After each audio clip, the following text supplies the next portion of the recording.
गुणातीतो अक्षरं ब्रह्म भगवान् पुरुषोत्तमः जनो जानन्निदं सत्यं मुच्यते भवबंधनात्। श्री स्वामीनारायण भगवाननी जय। अक्षर पुरुषोत्तम महाराजनी जय। राधा कृष्ण देवनी जय। सियावर रामचंद्र भगवाननी जय। प्रमुख स्वामी महाराजनी जय। महंत स्वामी महाराजनी जय। प्रमुख स्वामी महाराज शताब्दी महोत्सवनी जय। प्रथम तो भगवान स्वामीनारायणना चरणमां वंदन साथे अमारा प्राण प्यारा गुरुहरि परम पूज्य प्रमुख स्वामी महाराजना चरणमां वंदन साथे अने प्रगट गुरुहरि परम पूज्य महंत स्वामी महाराजना चरणमां वंदन साथे पधारेला आप सौने नमस्कार, गुड इवनिंग अने जय स्वामीनारायण। आजनी आपणी वातनो विषय छे थिंक डिफरंट, बी डिफरंट। એટલે તમે કંઈક જુદું અને ઊંચું વિચારો અને તમે જુદા અને ઊંચા થાવ। દુનિયાભરનો ઇતિહાસ તમે જો, આજે દુનિયામાં જે કંઈ પ્રગતિ અને સફળતાઓ દેખાય છે એ તમામનું રહસ્ય અને કારણ કંઈક જુદા અને ઊંચા વિચારો કોક સમયે થયા। કોઈ પણ વ્યક્તિ તમને આજે સફળ દેખાય એની પાછળનું રહસ્ય અને કારણ પણ એ જ છે કે વ્યક્તિએ એના જીવનકાળમાં જુદા અને ઊંચા વિચારો કર્યા। અંગ્રેજીમાં એક બહુ જ સરસ કહેવત છે કે what a man thinks by the day he becomes by evening। એટલે આખા દિવસમાં માણસ જે વિચારે એવો એ સાંજે થઈ જાય। and what he thinks the whole of his life he becomes at the end of his life। અને આખા જીવનકાળ દરમિયાન જેવું વિચારે ને એવો જીવનના અંતે થઈ જાય। આ હકીકત આપણને દરેક ઠેકાણે દેખાય છે। આ વાસ્તવિકતા તમને તમારા જીવનમાં પણ દેખાશે, ક્યાંક તમારા મિત્ર વર્તુળમાં પણ દેખાશે, ક્યાંક જાણીતા હોય અથવા તો ક્યાંકથી વાત પણ તમને સાંભળવા મળશે। એટલે એક મહાન અંગ્રેજ ચિંતકે વાત કરી છે કે આઈ એમ બીકોઝ આઈ થિંક। હું છું કારણ કે હું કંઈક વિચારું છું। પશુઓ કંઈ વિચારતા નથી એટલે એમની કોઈ પ્રગતિ નથી થતી। કેટલા કૂતરા ગધેડા આપણને ગાડીઓમાં ને ફરતા અને ફ્લેટમાં રહેતા જોવે છે, પણ એ લોકોને વિચાર નથી આવતા કારણ કે એમનામાં મૂળભૂત વિચાર શક્તિ નથી। આપણે મનુષ્ય છીએ, આપણે ભાગ્યશાળી છીએ કે we have been gifted with the power to think। ભગવાને આ પૃથ્વી ઉપર સમગ્ર સૃષ્ટિનું સર્જન કર્યું, એ તમામ સૃષ્ટિમાં ફક્ત મનુષ્યને જ વિચારવાની શક્તિ આપી, બાકી કોઈ પશુ પંખી પાસે આ શક્તિ નથી। મનુષ્યને ભગવાને વિચારવાની શક્તિ આપી, માહિતી એકત્રિત કરવાની શક્તિ આપી, એ માહિતીને જ્ઞાનમાં પરિવર્તિત કરવાની શક્તિ આપી અને એ જ્ઞાનને શાણપણામાં પરિવર્તિત કરવાની શક્તિ આપી। The power to collect information, to transform that information into knowledge and ultimately transform that knowledge into wisdom। આ ભગવાનનું કર્તવ્ય છે કારણ કે આપણે આ પૃથ્વી ઉપર એટલે કે મનુષ્ય એનું શ્રેષ્ઠ સર્જન છે। તો પહેલી વાત આપણે એ વિચારવાની કે ભગવાને સમગ્ર સૃષ્ટિમાં ફક્ત મને જ એટલે કે ફક્ત મનુષ્યને જ કેમ વિચારવાની શક્તિ આપી? કારણ કે સમગ્ર પૃથ્વીના તમામ સુખ સગવડો, તમામ સૃષ્ટિ માટે જીવવા લાયક આ પૃથ્વી બનાવવાની જવાબદારી આપણી છે। એટલે ભગવાને આપણને આ વિચારવાની શક્તિ આપી। એટલે તમે કંઈક જુદું વિચારો, કંઈક ઊંચું વિચારો, તો તમે કંઈક જુદું કરી શકો, કંઈક ઊંચું કરી શકો. If you think different, you become different. ઇતિહાસના પાનાઓ આ સાક્ષીથી ભરેલા છે. એકવાર એક 12 વર્ષનો બાળક લંડનમાં બિગ બેન ટાવરના બગીચામાં બેઠેલો. એના પિતાશ્રી તો ત્યાં ઝાડુ વાળતા હતા, સ્વીપર તરીકે કોર્પોરેશનમાં નોકરી કરતા હતા. બપોરનો સમય થયો હશે, મધ્યાહનનો, એટલે બિગ બેન ટાવર જે વિશ્વ પ્રસિદ્ધ છે લંડનમાં, એના 12 વાગ્યાના ડંકા શરૂ થયા.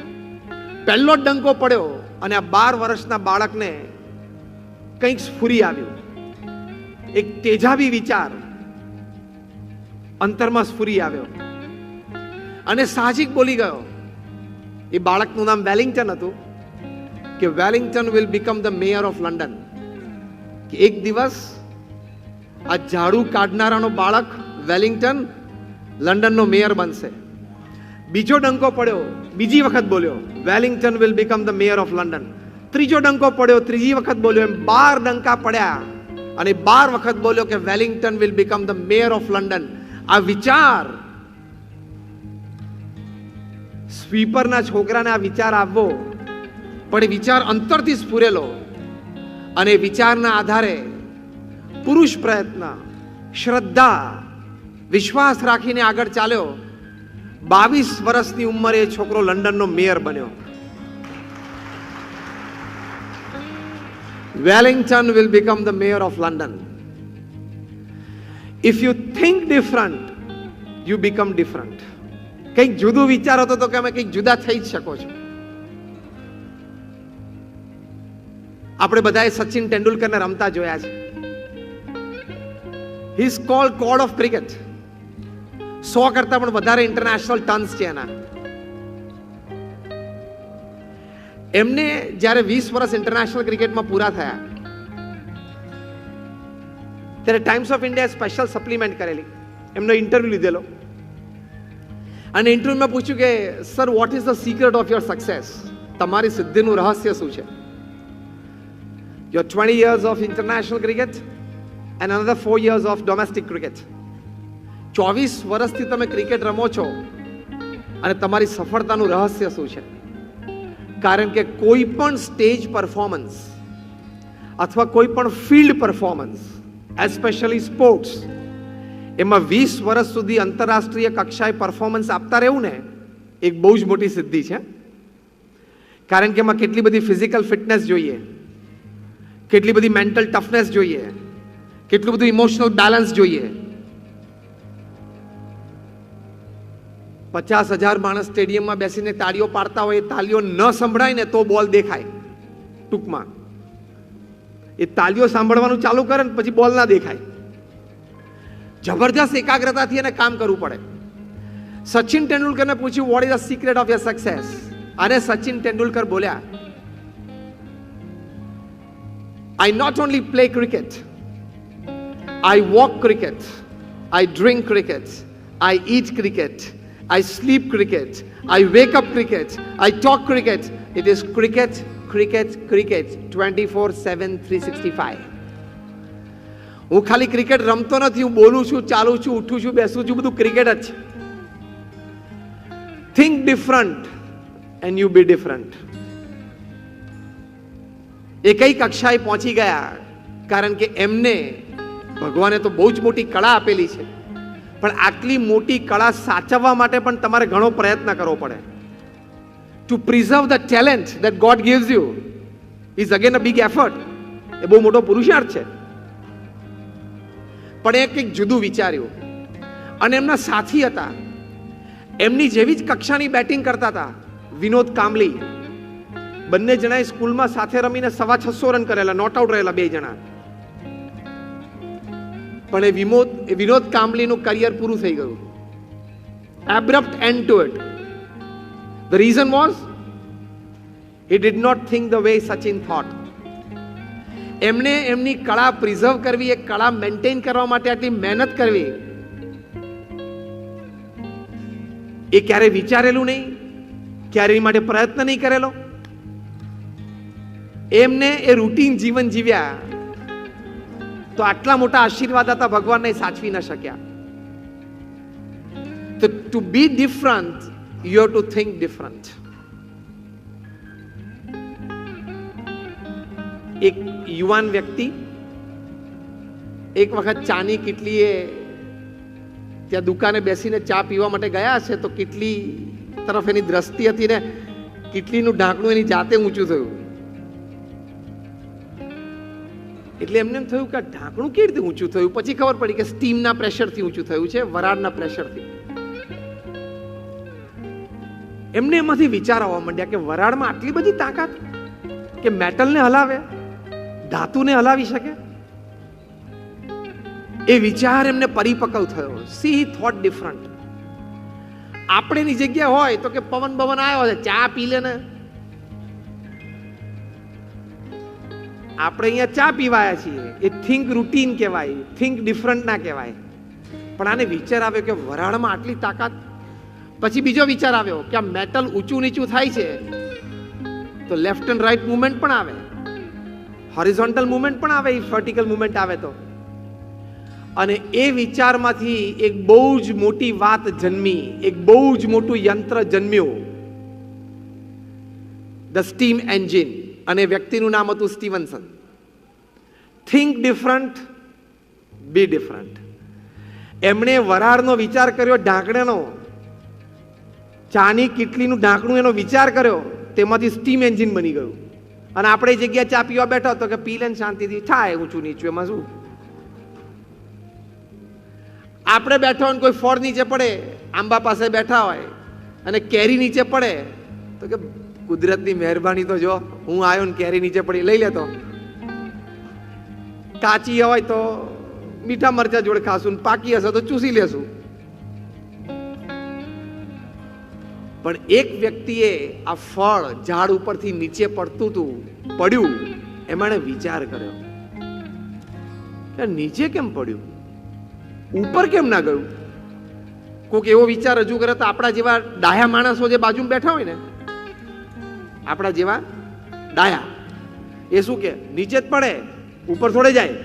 એનું ડિસ્ટન્સ તો જો, અહીંયા 15 ફૂટ છે, ઉપર તો જો હજારો કિલોમીટર છે, ઉપર કેવી રીતે જાય, ખાઈ લે, ગાંડો થયો છું.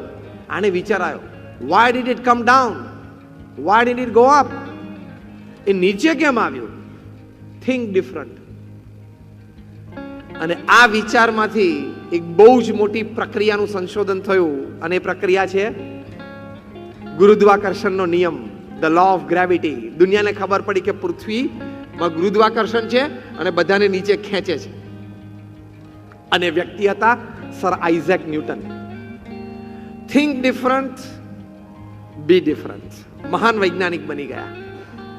નાની નાની ક્રિયા હોય, રોજિંદી ક્રિયાઓ હોય, કે જીવનનો કોઈ મોટો પ્રસંગ હોય, તમે કંઈક જુદું વિચારો તો ચોક્કસ કંઈક જુદું કરી શકો. BAPS સંસ્થાના વિશ્વવ્યાપી મહાન સદગુરુવર્ય પ્રગટ બ્રહ્મ સ્વરૂપ પ્રમુખ સ્વામી મહારાજ, જે એક વ્યક્તિ સંસ્થા હતા, he was a one man organization. Pramukh Swami મહારાજ એક વ્યક્તિ સંસ્થા હતા. અંગ્રેજીમાં કહેવત છે, an organization is nothing but the lengthened shadow of its leader. સંસ્થા શું છે? કોઈ પણ સંસ્થા એ પોતાના નેતાનો એક લંબાયેલો પડછાયો જ છે. એમને એમના ગુરુ યોગીજી મહારાજનો જે સંકલ્પ હતો કે દિલ્હીમાં યમુનાના કિનારે અક્ષરધામ કરવું છે. તમે બધાએ અક્ષરધામ જોયું હશે. દિલ્હી અક્ષરધામ જોયું? હાથ ઊંચા કરો. તમે બધાએ જોયું છે. તો યોગીજી મહારાજે આ સંકલ્પ કર્યો અને પ્રમુખ સ્વામી મહારાજને દ્રઢ મનોબળ કે મારે મારા ગુરુનો સંકલ્પ પૂરો કરવો છે અને ભારતીય સંસ્કૃતિનું એક આદર્શ દર્શન આ સ્થાને થાય એવું અહીંયા કાર્ય કરવું છે.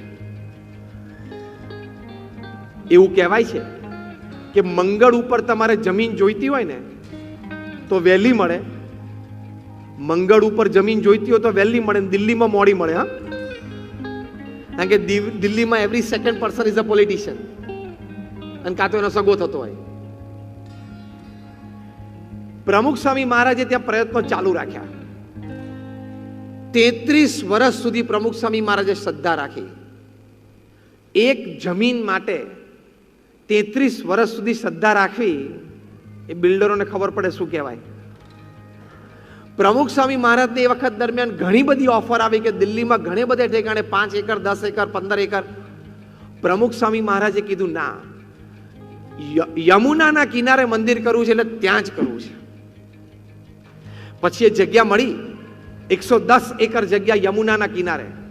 ભૂલથી ભારતના કોઈ બિલ્ડરને સંકલ્પ ના થાય, હા, સુરતના નહીં, ભારતના કોઈ બિલ્ડરને સંકલ્પ ના થાય કે યમુનાના કિનારે દિલ્હીમાં 110 એકર જગ્યા અને પાછો non residential non commercial project બાંધીને વેચવાનો નથી, અને પાછું આરસીસી નો પ્રોજેક્ટ નહીં, પથ્થરનો, અને પાછું રવેશ ઉપર રવેશ ને બારણા ઉપર બારણું એવું નહીં, કાર્વિંગ. પ્રમુખ સ્વામી મહારાજે સંકલ્પ કર્યો, એ સ્કેલ જે ચંદ્રકાંત સોમપુરાએ બનાવેલો કે આપણે 5 વર્ષમાં પૂરું કરવું છે. જો હવે થિંક ડિફરન્ટ ક્યાં શરૂ થાય છે. સોમપુરા જે ટ્રેડિશનલી પથ્થરના બાંધકામનો ડિઝાઇન કરતા એને કહ્યું કે સ્વામી આ પ્રોજેક્ટ પૂરો કરતા 35 વર્ષ થાય, કારણ કે એ જે 150-200 સોમપુરા ફેમિલીઝ છે એ લોકો આ પથ્થરના બાંધકામ બધા ડિઝાઇન કરતા હોય. પ્રમુખ સ્વામી મહારાજે કહ્યું કે ના, 5 વર્ષમાં પૂરો કરવો છે. સોમપુરા કે સ્વામી તમે અત્યારે ભારતમાં જેટલા કારીગરો અવેલેબલ છે ને બધા તમને મળી જાય ને તોય 35 વર્ષે પૂરો થાય. 1500 થી 1800 કારીગરો તમે ભેગા કરો તો આટલું થાય. પ્રમુખ સ્વામી મહારાજ ત્રીજી વખત બોલ્યા કે અમારે આ 5 વર્ષમાં પૂરું કરવું છે. Think different. સોમપુરા કે કારીગરો ક્યાંથી લાવશો? પ્રમુખ સ્વામી મહારાજે થિંક ડિફરન્ટ. એ કે જે 1500 કારીગરો મળશે ને એને અમે કહેશું કે તારો ભાઈ, તારો ભત્રીજો, તારો ભાણિયો, તારા કાકા, એ જો પેલા કારીગર, કારણ કે આ લોકોના લોહીમાં તો હોય પણ કામ ન મળતો એટલે કોકે ગામમાં દુકાન કરી હોય, કરિયાણાની ચાની કેટલી કરી હોય, એને આપણે પાછા બોલાવો, એને 3 મહિના ટ્રેનિંગ આપશું અને એ બધાને જોડશું. એવી રીતે અમે ટ્રેનિંગ સ્કૂલ રાજસ્થાનમાં અને ઓરિસ્સામાં ચાલુ કરી અને અમે લોકોએ 7000 કારીગરો ઊભા કર્યા, પથ્થરના કારીગરો. આ પ્રમુખ સ્વામી મહારાજનું વિઝન, પ્રમુખ સ્વામી મહારાજનો વિચાર. 7000 કારીગરો કર્યા અને 5 વર્ષમાં એ પ્રોજેક્ટ પૂરો કર્યો. Think different, be different. જેટલા મહાનુભાવો દિલ્હી અક્ષરધામમાં આવે, અત્યાર સુધીમાં એવરેજ ફૂટફોલ 17,000 વ્યક્તિની આવી. અત્યાર સુધીમાં લગભગ 70 થી વધારે on power presidents and prime ministers Delhi અક્ષરધામમાં આવી ગયા. બધાને આ વાતનું આશ્ચર્ય છે કે 5 વર્ષમાં તમે આ પ્રોજેક્ટ પૂરો કર્યો. અને એમાં 2002માં ગાંધીનગર અક્ષરધામ ઉપર આતંકવાદી હુમલો થયો ત્યારે દિલ્હી અક્ષરધામનું કામ પૂરજોશમાં ચાલતું હતું. પ્રમુખ સ્વામી મહારાજ સિવાય બીજી કોઈ વ્યક્તિ હોત ને એ વખત એની છાતી બેસી જાત કે આ લોકો આતંકવાદીઓ ઉત્તરથી છેક અહીંયા સુધી આવી ગયા તો દિલ્હી તો રસ્તામાં છે, ગમે ત્યારે બીજો આતંકવાદી હુમલો થઈ શકે. કોક મારા તમારા જેવા ડાયા એને સલાહ આપી દીધી પ્રમુખ સ્વામી મહારાજને કે જરા આનું કંઈક વિચારજો દિલ્હીનું. પ્રમુખ સ્વામી મહારાજ કે વિચાર્યું જ છે, બેવડે દોરે કામ ચાલતું હતું, હવે ત્રેવડે દોડે ચાલશે, વહેલું પતાવશું. કરવું તો છે જ, કમ વોટ મે. તો જે વ્યક્તિઓએ એમના જીવનમાં કંઈક જુદું વિચાર્યું, કંઈક ઊંચું વિચાર્યું, એ લોકોએ કંઈક જુદું અને ઊંચું કામ કર્યું. મહાત્મા ગાંધીને સંકલ્પ થયો કે ભારતને સ્વતંત્રતા આપી છે. અંગ્રેજો they were the mightiest military power in the world. અંગ્રેજોને હરાવવા બહુ અઘરી વાત હતી, પણ ગાંધીજીએ એક મોટું શસ્ત્ર ઉપાડ્યું, અહિંસા અને સત્ય. કોઈએ કહ્યું કે આના આધારે આ લોકો ના હારે. ગાંધીજી કે આ ધર્મના મૂળભૂત સિદ્ધાંતો છે, આના આધારે અમે લડત કરીશું. પછી એમના આધારે એમને નોન કોઓપરેશન મૂવમેન્ટ કરી. આ બધું થિંક ડિફરન્ટ. કોઈ દિવસ પૃથ્વી ઉપર આ ઘટના બની નથી કે રાજા સામે કે મિલિટરી પાવર સામે અહિંસાથી ચળવળ શરૂ થાય. કાયમ રાજા અને સૈન્ય સામે શસ્ત્રો જ ઉઠાવાતા, લોહિયાળ ક્રાંતિઓ થતી. ઇતિહાસ લોહિયાળ ક્રાંતિઓથી ભરપૂર છે. મહાત્મા ગાંધીને એમ થયું કે લોહિયાળ નહીં, એક લોહીનું ટીપું પણ ના પડવું જોઈએ અને દેશ સ્વતંત્ર થવો જોઈએ. Think different. લોહીનું એક ટીપું પણ ના પડવું જોઈએ અને અંગ્રેજોને આપણે કાઢવા છે. Think different. એમને કંઈક જુદું વિચાર્યું અને એ પ્રમાણે એમને અસહકારની લડત ચાલુ કરી. 42ની સાલમાં એમણે હિન્દ છોડો લડાઈ શરૂ કરી. એમને નવા નવા વિચારો આપ્યા. અંગ્રેજો તમને પકડે છે ને જેલમાં નાખે છે. અંગ્રેજો તમને સત્યાગ્રહીઓને પકડીને જેલમાં નાખે છે ને. આપણે સામેથી જેલમાં ટોળા ભરો, એની જેલ ભરી દો, પછી બીજાને ક્યાંથી પકડશે? Think different. આવો વિચાર ઇતિહાસમાં કોઈ નથી આવ્યો કે એની જેલ જ આપણે ભરી દો, જેલમાં જગ્યા જ ન આવી જોઈએ, પછી થોડી એના બંગલામાં આપણને રાખશે. આ થિંક ડિફરન્ટ. એમણે આ અસહકારની લડત શરૂ કરી અને એમાંથી આ પરિણામ આપણે જોઈએ છીએ કે ઇંગ્લેન્ડના war time prime minister Winston Churchill જે એડોલ્ફ હિટલરથી નહોતા ડરતા, જ્યારે હિટલરે 300 વોર પ્લેન લંડન ઉપર મોકલ્યા અને આખું લંડન ભડકે ભરતું હતું, એટલું કાર્પેટ બોમ્બિંગ કરેલું, તે વખતે વિન્સ્ટન ચર્ચિલે આ સિમ્બોલ આપેલું, વી ફોર વિક્ટરી, અને બ્રિટિશર્સને બેઠા કર્યા, જે આપણે અત્યારે સ્પોર્ટ્સમાં બધે વાપરીએ છીએ, વી ફોર વિક્ટરી. એ વિન્સ્ટન ચર્ચિલ એ પોતે નવા જે આઈસીએસ ઓફિસર્સ આવતા, જે ભારતમાં ગવર્નર તરીકે બેસે, ઇન્ડિયન સિવિલ સર્વિસીસ, એ લોકોના કોન્વોકેશન ડેમાં પોતે કહેતા કે you are going to India, તમે ભારત જાઓ છો, તમે મોટા મોટા પ્રાંતના ગવર્નર તરીકે બેસશો, તમે ઘણું બધું કામ કરશો, નાના મોટા નિર્ણયો તમે લેશો, પણ ડોન્ટ ડુ વન થિંગ, એક કામ તમારે નહીં કરવાનું. ત્યારે આ 25 વર્ષના ડાયનામિક આઈસીએસ ઓફિસર્સ હોય, એક આઈએએસ ઓફિસર જો નક્કી કરે કામ કરવાનું, તો કમિશનર ને કલેક્ટર કેવું કામ કરે છે આપણને બધાને અનુભવ છે ને. આખું સુરત કચરાથી ગંધાતું હતું, એક રાવ સાહેબ આવ્યા, એમાં આખું સુરત એમણે ચોખ્ખું કરી નાખ્યું. વડીલો બધા સાક્ષી છે. તો આઈસીએસ ઓફિસર તરીકે આવવાના હોય, એમના કોન્વોકેશન ડેમાં વિન્સ્ટન ચર્ચિલ કહેતા કે તમે ભારતમાં કામ કરજો, નિર્ણયો લેજો, પણ ડોન્ટ ડુ વન થિંગ, એક કામ ન કરતા. ત્યારે આ લોકો કે શું? Don't talk to Gandhi and સરદાર. ગાંધી અને સરદાર સાથે તમારે વાત નહીં કરવાની. એટલે આ લોકો કે વાય? પાસે ટ્રેડિશનલ એમ British English, who is Gandhi, who is Sardar? Gandhi કોણ, સરદાર કોણ? ત્યારે આ વિન્સ્ટન ચર્ચિલ કહેતા કે આ બે વ્યક્તિઓ સત્ય અને અહિંસાને વરેલા છે. એ લોકોની વિચારધારા એટલી ઊંચી છે કે આ બંને વ્યક્તિ સાથે તમે જ્યારે ચર્ચામાં બેસશો, આ બંને વ્યક્તિ સાથે તમે કંઈક વાર્તાલાપ કરશો, ત્યારે 10 મિનિટના વાર્તાલાપ પછી ગાંધી કે સરદાર તમારા મોઢા ઉપર કોરો કાગળ ફેંકશે અને તમને કહેશે સાઇન હિયર, અને તમે કોરા કાગળમાં સાઇન કરી નાખશો. ટેક્સ તો પછી એ લખશે, જે લખાણ લખવાનું હોય ને એ પછી એ લખશે, પહેલા સાઇન કરાવશે. એ લોકોની પર્સનાલિટી એટલી પાવરફુલ છે ને, તમને કોરા કાગળ ઉપર સહી કરાવશે. They became different. ગાંધીજીએ જુદું વિચાર્યું તો એ જુદા થઈ ગયા. Think different and you be different. તમે કંઈક જુદું વિચારો એટલે કંઈક તમે જુદા થાવ જ. અને તમને આશ્ચર્ય થશે, બ્રિટિશ પાર્લામેન્ટમાં તમે નીચે ઉતરો, પાર્લામેન્ટ બિલ્ડિંગમાંથી સામે જ 4 રસ્તા ઉપર ગાંધીજીનું બસ્ટ પધરાવેલું છે.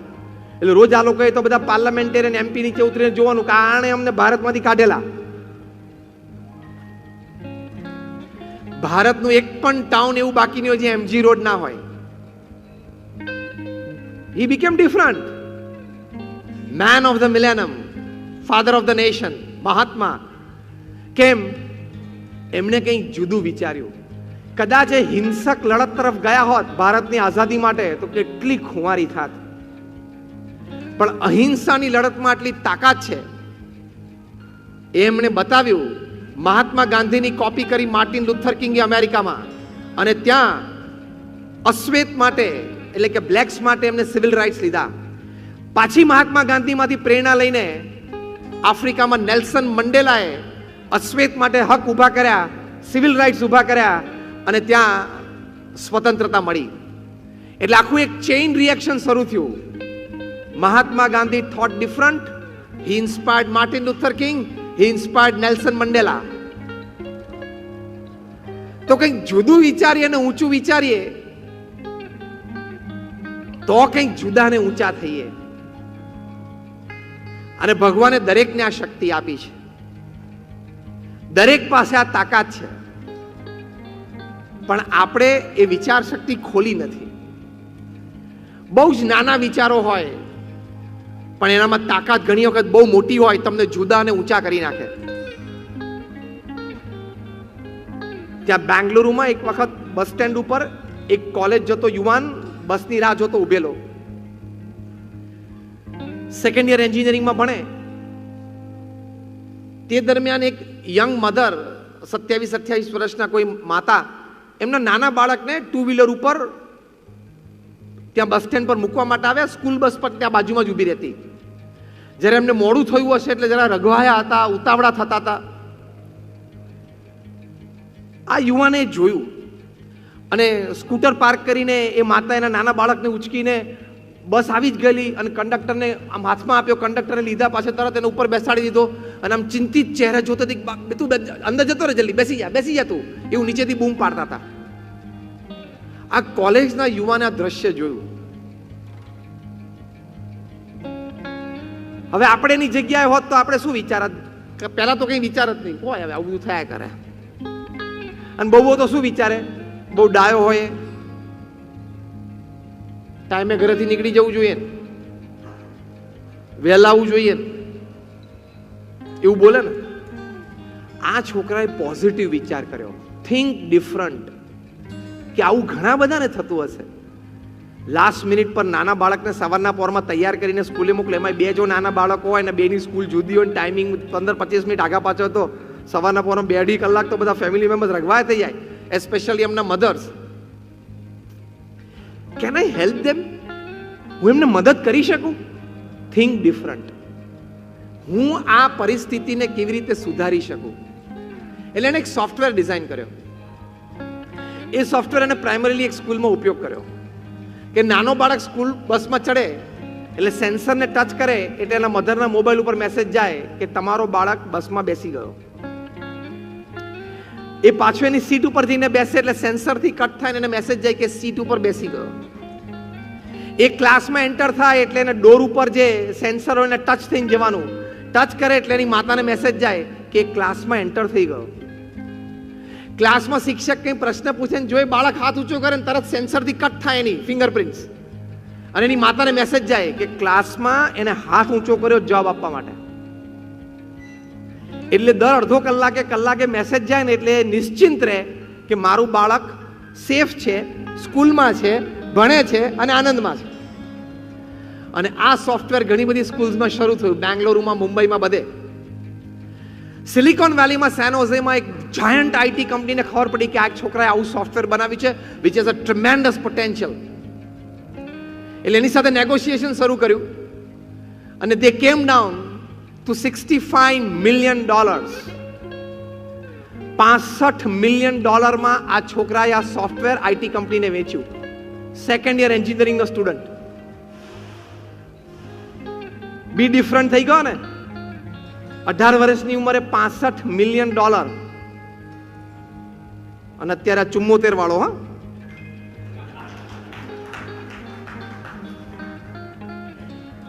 Think different, you be different. એને બસ સ્ટેન્ડ ઉપર ઉભો વિચાર કર્યો કે હું આમાં કંઈક આ પરિસ્થિતિમાં મદદરૂપ થઈ શકું, મારા ક્ષેત્રમાં રહીને, ટેકનોલોજીના ક્ષેત્રમાં રહીને.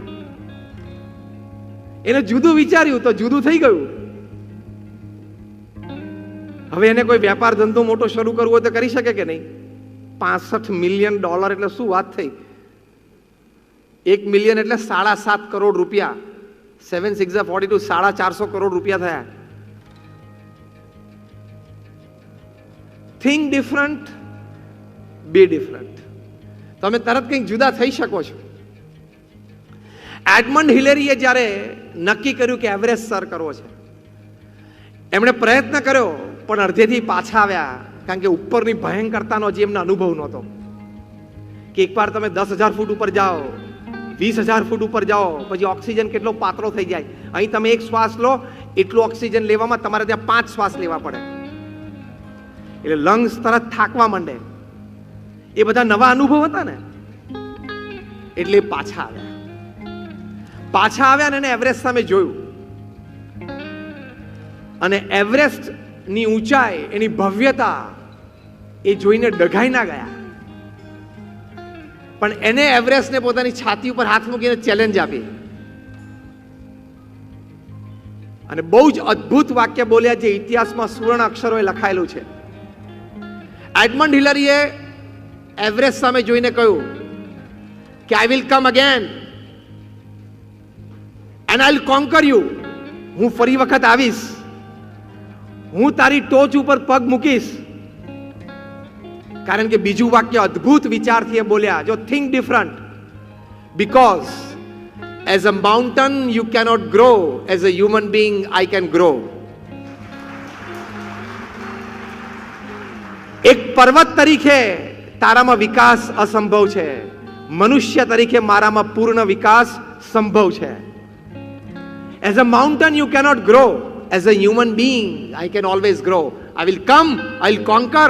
એ ફરી વખત આવ્યા અને એવરેસ્ટને સર કર્યો. Think different, be different. તમે કંઈક જુદું વિચારો, વિશેષ વિચારો, ઊંચું વિચારો એટલે વિશેષ થાય જ. ભગવાને સૃષ્ટિનું સર્જન જ એવી રીતે કર્યું છે. અંગ્રેજોએ ફ્રાન્સ ઉપર ચડાઈ કરી. ફ્રાન્સના રાજા એના કમાન્ડરને બોલાવ્યા અને કમાન્ડરને કીધું કે સૈન્ય બહુ ભારે છે, દુશ્મનની તાકાત બહુ જ મોટી છે, આપણી પાસે સૈન્ય પણ ઓછું છે, શસ્ત્ર પણ ઓછા છે. એના નાના 5 ફૂટ 2 ઇંચ હાઈટના કમાન્ડરે રાજા સાહેબને પૂછ્યું કે રાજા એમની પાસે સૈન્ય કેટલું છે. ત્યારે રાજાએ કહ્યું કે આપણા ગુપ્તચરો એના સંદેશ પ્રમાણે એ લોકો પાસે 50,000નું સૈન્ય છે. એટલે કમાન્ડરે કીધું રાજાને કે આપણી પાસે તો 5,000 છે. રાજા કે મને એની જ ચિંતા છે કે એ લોકો પાસે 50,000નું સૈન્ય અને આપણી પાસે 5,000નું. ત્યારે 5 ફૂટ 2 ઇંચના કમાન્ડરે રાજાને કીધું કે sir, it's a difference of only a chiffre. French ભાષામાં ઝીરો ને શેફર કહેવાય કે એક ઝીરોનો જ ફેર છે સાહેબ. 5,000 અને 50,000 વચ્ચે બહુ ફેર ના કહેવાય. Think different. આપણે કોઈ એ જગ્યા હોય તો હે પતી ગયું, જે હે નીકળી જાય ને અંદરથી હવા નીકળી જાય. આ કમાન્ડરે કીધું કે સાહેબ 5,000 અને 50,000 વચ્ચે એક મીંડાનો તફાવત છે. ગીવ મી ફૂલ પાવર્સ. મને એકવાર પૂર્ણ સત્તા તમે આપી દો અને હું મારો ખેલ કરું. રાજાએ કીધું, પોતાના કોટ ઉપરથી ઉતારીને 3 સ્ટાર તેને આપ્યા કે from today you lead the army, go. અને એક કમાન્ડરે એવી વ્યૂહરચના ગોઠવી કે 5,000ના સૈન્યથી અને 50,000 સૈન્યનો ખુરદો વાળી દીધો. ત્યારે દુનિયાને ખબર પડી કે 5 ફૂટ 2 ઇંચનો કમાન્ડર વોઝ નેપોલિયો બોનાપાર્ટ, જે ભવિષ્યમાં ફ્રાન્સના રાજા બન્યા. Think different. આવો વિચાર કોઈને આવે કે 50,000 અને 5,000 વચ્ચે કોઈ ફેર નથી, એક મીંડાનો ફેર છે ખાલી. પાછળ એકાદ મીંડું, અલ્યા મીંડું 45,000નું થાય, ખબર છે? અને એમાં પૈસા હોય તો આજના જમાના ઠીક છે, 45,000 આમ કેમ સૈન્ય સામસામે લડતું હોય ત્યારે 5,000 ને 45,000નો ડિફરન્સ એટલે કેટલો મોટો ડિફરન્સ કહેવાય. એક માણસ ઉપર 10 માણસ આવી જાય. પણ એ હિંમત, પોતાની વ્યૂહરચના ઉપર એ વિશ્વાસ, પોતાની કાર્ય શક્તિ, પોતાની ક્ષમતા, એની પર શ્રદ્ધા. અને નેપોલિયો બોનાપાર્ટનો જન્મ થયો. એટલે કે દુનિયાને ખબર પડી કે આવા કોઈક મહાન વ્યક્તિ પૃથ્વી ઉપર છે. કારણ કે દુનિયામાં 7 જ વ્યક્તિઓના નામની પાછળ ઇતિહાસે ધ ગ્રેટ નામ લખે છે. એમાંનો નેપોલિયો ધ ગ્રેટ. એનું નામ તમે બોલો ને તો પાછળ ધ ગ્રેટ બોલવું પડે. વિચાર જ જુદા આ કક્ષાના લોકોના. એકવાર નેપોલિયો બોનાપાર્ટ લાઇબ્રેરીમાં હતા ને એક પુસ્તક જોતું. તેમની હાઈટ નાની ને એટલે ઊંચા થયા પણ લેવાનું નહીં. એમના બોડીગાર્ડ તો હાઈટ વાળા હતા, 6'5", 6'6". એટલે નેપોલિયો બોનાપાર્ટે કીધું, કેન યુ હેલ્પ મી? તમે મદદ મને કરો ને. એટલે એના બોડીગાર્ડે એને સિક્યુરિટીએ પુસ્તક કાઢીને એમને આપ્યું. જો વિચાર કેવા આવે છે મહાન વ્યક્તિઓને. નેપોલિયો કે મારાથી આ પુસ્તક લેવાયું નહીં અને તારાથી લેવાયું, એનું કારણ શું? ત્યારે પેલા કમાન્ડર એના બોડીગાર્ડે સાહસી કીધું કે sir, because I am bigger than you, કે હું તમારા કરતા મોટો છું. નીચો નામ એક ઝાપટ મારી, નેપોલિયો કરતા તું મોટો નથી, ફક્ત ઊંચો જ છું. મારાથી કોઈ મોટો નથી, તું ખાલી ઊંચો છું, હાઈટમાં થોડોક લાંબો થઈ ગયો છું એટલું જ છે. You are not bigger than me, you are just taller than me. That's the difference. Think different. આ વિચારધારા જુદી છે. તો જુદી વિચાર કરશો, જુદો વિચાર કરશો, પણ એમાં પણ ઊંચા વિચાર, ઉમદા વિચારો, શ્રેષ્ઠ વિચારો, તો જુદું પરિણામ આવે જ. જુદા પરિણામની શક્યતા છે જ અને પાવર હોય જ છે. જ્હોન એફ કેનેડી જ્યારે અમેરિકાના પ્રેસિડેન્ટ બન્યા, બહુ સુંદર વિચાર એને અમેરિકાને આપ્યો, જે વિચારના આધારે કદાચ આજે અમેરિકા મહાસત્તા છે. અને કેટલી મોટી મહાસત્તા છે. ડોલર ધારે એને નચાવે છે કે નહીં? આખા સુરતને નચાવવું હોય ને તો ડોલરમાં તાકાત છે. હા, સુરતને નહીં, કોઈ પણ દેશને, દુનિયાને નચાવી શકે.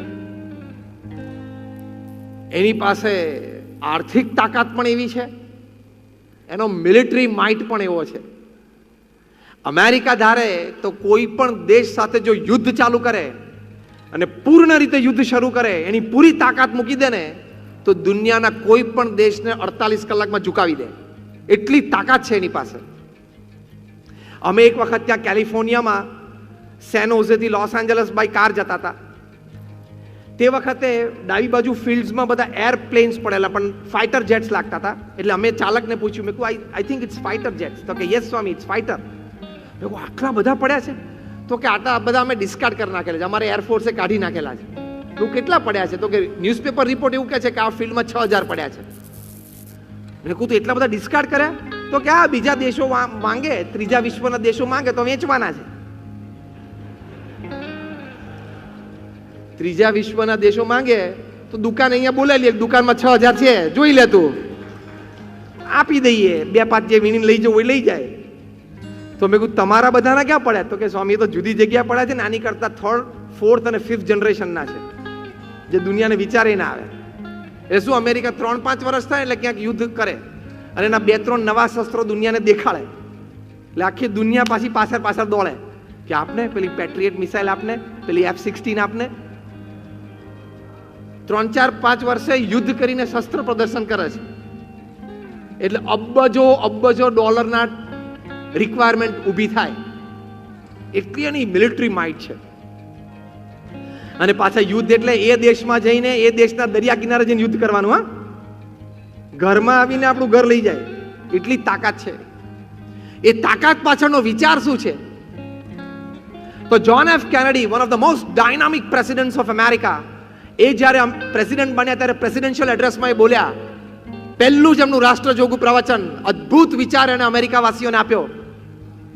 એ બોલ્યા, don't ask what America can do for you, ask what you can do for America. America તમારી માટે શું કરશે તમારે પૂછવાનું નહીં. તમારી જાતને ઉઠીને રોજ સવારે પૂછો, તમે અમેરિકા માટે શું કરશો. આ વિચારમાં કેટલી તાકાત છે. આ વિચારના આધારે મહાસત્તા છે. Think different, be different. જુદો વિચાર અને જુદી કક્ષા, ઊંચો વિચાર અને ઊંચી કક્ષા. પ્રમુખ સ્વામી મહારાજ જ્યારે આ BAPS સંસ્થાના પ્રમુખ બન્યા 21મી મે 1950, પ્રમુખ સ્વામી મહારાજ આ 7 અબજની વસ્તીમાં એક જ વ્યક્તિ એવી છે કે આટલી મોટી આંતરરાષ્ટ્રીય સંસ્થાના એ 65 વર્ષ સુધી પ્રમુખ રહ્યા હોય. 65 years unchallenged, undisputed, no controversies, no opposition. BAPS સંસ્થામાં ક્યારે ઇલેક્શન આવે જ નહીં, છે જ નહીં. 65 વર્ષ સુધી અમારા પ્રમુખ રહ્યા. અમારી તો ઈચ્છા ને લાગણી હતી 100 વર્ષ સુધી રહે. એ પ્રમુખ સ્વામી મહારાજને જ્યારે 21મી મે 1950ના દિવસે એમના ગુરુ શાસ્ત્રીજી મહારાજે અમદાવાદની આંબલીવાડી પોળમાં પ્રમુખ પદ સોંપ્યું, ત્યારે એમની ઉંમર 28 વર્ષની હતી. એ કાર્યક્રમ સમારંભમાં 25-50 વ્યક્તિઓ હતા. 1.5-2 કલાકનો એ સમારંભ પૂરો થયો, બધા જમ્યા. 1950ની સાલમાં કંઈ આવી કેટરિંગ સિસ્ટમ તો હતી નહીં. કોઈક ભાવિક ભક્તો 2-4 જણા રસોઈ બનાવે અને બધા જમે, અને પછી વાસણ બધા રસોડાના ખૂણે પડ્યા હોય અને કોકે ઉટકવાના હોય. આ હું વાત કરું છું આજથી ઓલમોસ્ટ 70 વર્ષ પહેલાની. બધા જમીને નીકળી ગયા. પ્રમુખ સ્વામી મહારાજ રાત્રે 9-9:30 વાગે જમવા માટે રસોડામાં ગયા, ત્યારે એમણે જોયું કે આ એઠા વાસણો બધા પડ્યા છે. નાઉ સી, થિંક ડિફરન્ટ. જુદો વિચાર ક્યાં આવે છે? આપણે પ્રમુખ પદમાં હોઈએ તો અલા જોતો કોકને બોલાવતો, બે જણા અહીંયા આવો, આ સાફ કરી નાખો તો, કારણ કે તમે પ્રેસિડેન્ટ બન્યા ને, હવે એટલે તમારે કમાન્ડનો અધિકાર આવી ગયો ને. પ્રમુખ સ્વામી મહારાજ એક શબ્દ પણ બોલ્યા વગર, કોઈને પણ બોલાવ્યા વગર જાતે વાસણ ઉટકવા બેસી ગયા. 1.5 કલાક સુધી એમણે વાસણ સાફ કર્યા અને પછી રાત્રે 11-11:30 જમ્યા.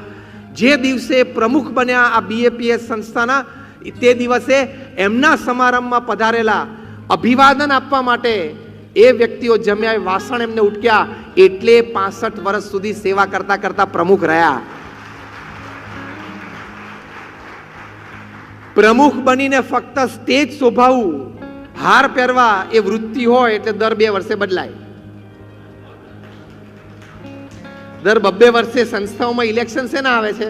કેમ બધાને અભરખા જાગે છે? સેવા તો કરવી હોય તો નીચે બેસીને થઈ શકે છે, પણ આ અભરખા હોય છે ને એટલે 2 વર્ષથી વધારે આ ખુરશી તમને ટકવા ના દે. અને આ અભરખો ના હોય ને એટલે ખુરશીને અને સામેવાળાને બેયને મન થાય ભલે બેઠા, એટલે 65 વર્ષ ચાલે. હી બીકેમ ડિફરન્ટ. 65 વર્ષ સુધી પ્રમુખ રહ્યા એટલે ડિફરન્ટ કેટેગરીમાં આવી ગયા. વાય? Think different. એમણે જુદું વિચાર્યું એટલે જુદા થઈ ગયા. તો કહેવાની વાત એ છે કે when you think different you become different. Nelson Mandela south આફ્રિકાના સિવિલ રાઇટ્સ માટે ધ વ્હાઇટ રેજીમ PW બોથા એ વખતે સાઉથ આફ્રિકાના પ્રેસિડેન્ટ હતા. એમની સામે એમણે અહિંસક લડત ચાલુ કરી. સરકારે એમને જેલમાં નાખ્યા. હમણાં 4 મહિના પહેલા જ અમે સાઉથ આફ્રિકામાં એમની એ જેલ જોઈ. આજે પણ આપણા આંખમાં આંસુ આવી જાય. 10x10 કરતા પણ નાની કોટડીમાં 27 વર્ષ રહ્યા. કદાચ 7 અબજની વસ્તીમાં સૌથી વધારે કોઈ એક વ્યક્તિએ દુઃખ જો જીવનમાં જોયું હોય તો એ નેલ્સન મંડેલાએ જોયું છે. 27 વર્ષ તમને જેલમાં એકલા રાખે, કોઈની સાથે બોલવાનું નહીં, કોઈ તમારી સાથે બોલે નહીં. મહિનામાં માણસ ગાંડો થઈ જાય. હા, અત્યારે તો તમે 1 કલાક ખાલી ફોન લઈ લે ને તમારા હાથમાં તોય ગાંડા થઈ જવાય એવું છે. કારણ કે દર 3 મિનિટે કોન્શિયસલી કે સબકોન્શિયસલી તમારો હાથ જો મોબાઈલને અડે નહીં ને તો તમારું ડિસ્ચાર્જિંગ ચાલુ થઈ જાય છે. ફોન તો જ્યારે ચાર્જ થવાનો હોય ત્યારે થાય. દર 3 મિનિટે ફોનને હાથ અડવો જ જોઈએ. અને રાત્રે 12 વાગે પાછો ફોન છેલ્લે સુતા એકવાર જોઈ લે વોટ્સએપ કે કઈ છે નહીં ને. તારે શું હોય? તું સેલિબ્રિટી છું? તારે રાત્રે 12 વાગે શું હોય? સવારના પોરમાં ઉઠીને પાછો પહેલો મોબાઈલ ખોલે 5:30 વાગ્યામાં અને વોટ્સએપ ખોલે. ઓહો, 80 ચેટ અને 135 મેસેજ. હવે 80 ચેટમાંથી 80% તો ફૂલડા જ છે ગુડ મોર્નિંગના. 3 દાડે ફરતા આવતા જ હોય છે. નેલ્સન મંડેલા 27 વર્ષ સુધી એકલા જેલમાં રહ્યા. કોઈ પણ માણસ ગાંડો થઈ જાય. એ વખતે મનની સ્થિરતા રાખી શક્યા એક જુદા વિચારથી. અને એ જુદો વિચાર હતો કે મારે કોઈ દિવસ મારી સ્થિરતા ખોવી નથી. મને ભગવાને કદાચ આ સમય જીવનમાં આપ્યો તો હું સારા પુસ્તકોનું વાંચન કરીશ અને એમાંથી મને મળેલા સારા વિચારોનું લેખન કરીશ, જેનું પ્રકાશન ભવિષ્યમાં જ્યારે હું જેલની બહાર નીકળીશ ત્યારે કરીશ. અને 27 વર્ષ આવી રીતે કાઢવા એટલે. અને એમને કાઢ્યા. જ્યારે એમને મુક્તિ મળી, એક સ્પેશિયલ વિઝિટર તરીકે તમને ત્યાં એમની જેલમાંથી વ્યવસ્થા જો આપવામાં આવે તો એ જેલમાંથી નીકળ્યા પછી જે પથ ઉપર ચાલીને બહાર આવ્યા ને એ પથ ઉપર તમને ચલાવે, એ અનુભવ કરવા માટે. અને તમે જ્યારે એની ઉપર ચાલો ને વી વોક, તમે ચાલ્યા ને તમને આમ રૂવાણા ઊભા થઈ જાય કે આ પથ ઉપરથી એ 27 વર્ષ જેલમાંથી બહાર નીકળ્યા પછી ચાલ્યા. બહાર નીકળ્યા ત્યારે પત્રકારોએ એને પૂછ્યું કે અત્યારે હવે સરકારની નીતિ પ્રમાણે તમામ અશ્વેતને પણ વોટિંગ હક મળી ગયા, એટલે હવે આ ઇલેક્શન્સ આવે છે એમાં નક્કી છે કે તમે સર્વાનુમતે જીતવાના જ છો અને તમે સાઉથ આફ્રિકાના પ્રેસિડેન્ટ બનશો જ. અને નક્કી જ હતું, કારણ કે આ તો અશ્વેત લોકોને વોટિંગ હક નહોતા, એટલે આ શ્વેત લોકો પોતે વોટિંગ કરીને એમની સરકાર ચૂંટી લેતા હતા. અશ્વેતને ત્યાં વોટિંગ રાઇટ્સ આપે એટલે એ લોકોની પોપ્યુલેશન તો આ લોકો કરતા 15 ગણી હતી. નેલ્સન મંડેલાએ કીધું ખા, એ તો અમે જ જીતવાના છે અને પૂર્ણ બહુમતીથી જીતવાના છીએ, એ તો હકીકત છે. તો કે સર, તમને જે 27 વર્ષ સુધી જેલમાં નાખ્યા એ અત્યારે જે શ્વેત પ્રેસિડેન્ટ છે પીડબ્લ્યુ બોથા, એના પ્રત્યે તમે કઈ કઈ ક્રિયાઓ કરશો, એના પ્રત્યે કયા કયા કાયદાઓ તમે લાગુ પડશો? અને ઘણા બધા શ્વેત લોકોએ દેશ છોડીને જવું પડશે. ત્યારે નેલ્સન મંડેલા બોલ્યા, જો થિંક ડિફરન્ટ. આપણી ઉપર કદાચ કોઈએ અન્યાય કર્યો હોય અથવા તો આપણને એમ લાગ્યું કે મને કંઈક અન્યાય થયો, તો આપણે એ તકની રાહ જોઈએ કે ક્યારે હું બદલો વાળું. એ સામાન્ય મનુષ્યના સ્વભાવ છે અને વિચારો છે. આને શું કહેવાય? Think routine. થિંક ડિફરન્ટ નહીં, થિંક રૂટીન. અરે કોઈના લગ્ન પ્રસંગમાં કોઈ મેણા ટોણા માર્યા હોય તો 10-10 વર્ષ સુધી રાહ જોવે છે જવાબ આપવામાં. તમે બધા હસ્યા કેમ? એ મને કહો. 10-12 વર્ષ 15 વર્ષ સુધી રાહ જોવે કે ફરી વખત લગ્ન પ્રસંગ આવે ને ત્યારે મારે આ ટોણાનો જવાબ આપવો છે. 15 વર્ષ સુધી સંગ્રહી રાખે. કેટલી એનર્જી વપરાય ખબર છે આમાં? નેલ્સન મંડેલા એમણે કહ્યું કે આઈ ડોન્ટ હેવ એની ગ્રજ. મને કોઈના પ્રત્યે કોઈ રાગ દ્વેષ નથી. અમે સરકાર બનાવશું ત્યારે અમને અનુભવ ઓછો છે, એટલે અમે પીડબ્લ્યુ બોથાને અને એમના મિનિસ્ટર્સને અમે સરકારમાં સાથે રાખશું અને અમારે સાથે રહીને દેશનો વિકાસ કરવો છે. જે સરકારે 27 વર્ષ સુધી એમને જેલમાં રાખ્યા એ સરકારને સાથે રાખવા માટે તૈયાર થયા અને બન્યું પણ એમ જ. ઇલેક્શન્સમાં નેલ્સન મંડેલા મેસિવ વિક્ટરી સાથે જીત્યા અને 90 વર્ષની ઉંમરે એ સાઉથ આફ્રિકાના પ્રેસિડેન્ટ બન્યા. અને એમને જે વ્યક્તિ એમને 27 વર્ષ સુધી જેલમાં રાખેલા સામેથી ચાલ્યા, એની સાથે હાથ મિલાવ્યો અને એમને પોસ્ટ ઓફર કરી કે તમે મારા ડેપ્યુટી તરીકે મારી ઓફિસમાં સાથે રહો, મને માર્ગદર્શન આપતા રહેજો, જેથી આપણે સાથે રહીને દેશનો વિકાસ કરીએ. કઈ કક્ષાની લોકોની વિચારધારા હોય છે. અને આપણું માઇન્ડ, આપણા વિચારો એટલા હલકા ને કોક આપણી સામે જોવે ને તો એ ખબર નહીં યાર 2 દિવસથી કતરીને જોવે છે. જો આંદો નહીં, જોવા દે. એટલે શું આવા હલકા વિચારો તું કરે છે? અને 5 વર્ષ એમને સરકાર ચલાવી, પછી એમની તબિયત લથડી એટલે પછી એ સરકારમાં રહ્યા નહીં, રિટાયર થયા. પણ એ જ્યારે મૃત્યુ પામ્યા ત્યારે દુનિયાભરના દેશોના પ્રધાનમંત્રી અને રાષ્ટ્રપતિઓ સાઉથ આફ્રિકા એમને અંતિમ પોતાના રિસ્પેક્ટ્સ અને હોમેજીસ આપવા માટે દોડ્યા. ત્યાં સુધી કે હોલીવુડના મોટા દરજ્જાના સુપરસ્ટાર્સ એવું બોલ્યા કે જ્યારે નેલ્સન મંડેલાની ડોક્યુમેન્ટરી બને ને ત્યારે અમને એ ડોક્યુમેન્ટરીમાં 10 સેકન્ડનો પણ રોલ આપશો ને તો અમારું જીવન ધન્ય થશે. આપણા બોલિવૂડના જે બહુ જ મોટા સુપરસ્ટાર, રાધર મોટામાં મોટા મેગા સ્ટાર, એમણે કીધું કે નેલ્સન મંડેલાની ડોક્યુમેન્ટરી તૈયાર થાય ને એમના જીવન અને કાર્યની, ત્યારે એના રૂમમાં હું કચરો વાળતો હોય એવી રીતે મને સામેણી પણ આપજો, 5 સેકન્ડ માટે પણ મને આપજો. કારણ કે એને ખબર છે કે મારું સુપરસ્ટાર મને ત્યાં સુધીનું અમરત્વ નહીં આપે જ્યાં સુધીનું આ નેલ્સન મંડેલાની ડોક્યુમેન્ટરીમાં એક નાના રોલથી મને અમરત્વ મળશે. આ કક્ષાની વ્યક્તિ બન્યા. He became different. એમણે જુદું વિચાર્યું તો એ જુદા થઈ ગયા.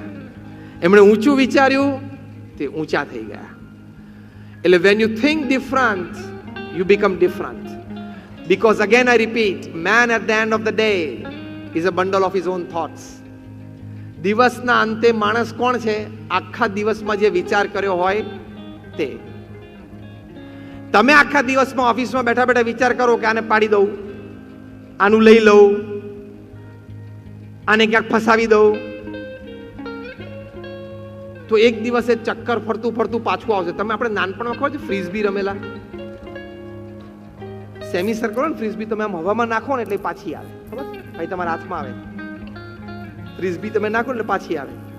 આ કર્મનો સિદ્ધાંત ફ્રીઝબી જેવો છે. તમે વિચાર કરો ને કે પાડી દઉં, પાછો પાડી દઉં, એનો ધંધો હું લઈ લઉં, એનો ક્લાયન્ટ હું લઈ લઉં, એના વિશે બજારમાં ખોટી વાતો કરું, તે બધું પાછું આવે ફ્રીઝબીની જેમ. તમારા હલકા વિચારો તમને જ નડે. એ સિદ્ધાંત છે પૃથ્વી ઉપર. સ્પર્ધકોની સાથે ખાનદાનીથી સ્પર્ધા કરવાની હોય. આપણા સ્પર્ધકો દુશ્મનો પણ કદાચ હોય, પણ દુશ્મનાવટમાં પણ ખાનદાની જોઈએ. દુશ્મનાવટમાં પણ આમ ખાનદાની હોય ને એ વિચાર છે.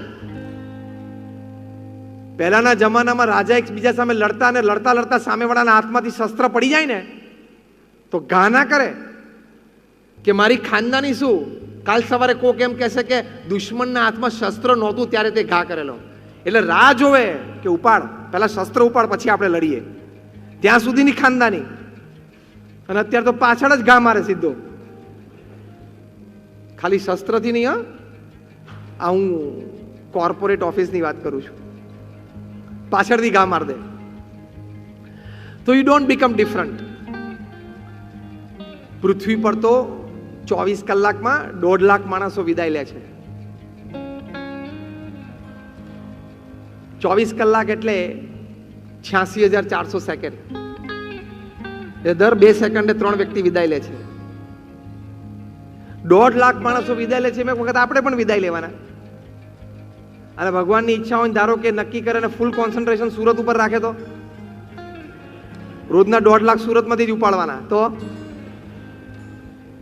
15મા દિવસે વારો આવી જાય.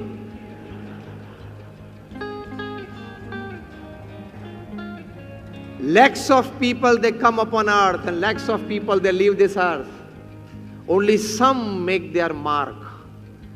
લાખો લોકો પૃથ્વી પર આવે છે અને લાખો લોકો પૃથ્વી ઉપરથી જાય છે, પણ અમુક જ લોકો એની અમીટ છાપ છોડીને પૃથ્વી ઉપરથી જાય છે. એ બધા કયા? Think different, be different. તમે કંઈક જુદું વિચારો તો તમે ચોક્કસ કંઈક જુદા થઈ જ શકો. આ બધા મેં પ્રસંગો તમને કયા? પ્રસંગો સાંભળવાને તો તમને આનંદ પણ આવ્યો હશે, પણ હવે આવા વિચારો ઊંચા કર્યા પછી એના પ્રેક્ટિકલ ઉપાયો પણ કરવા પડે. ખાલી વિચારથી માણસ જુદો નથી બનતો.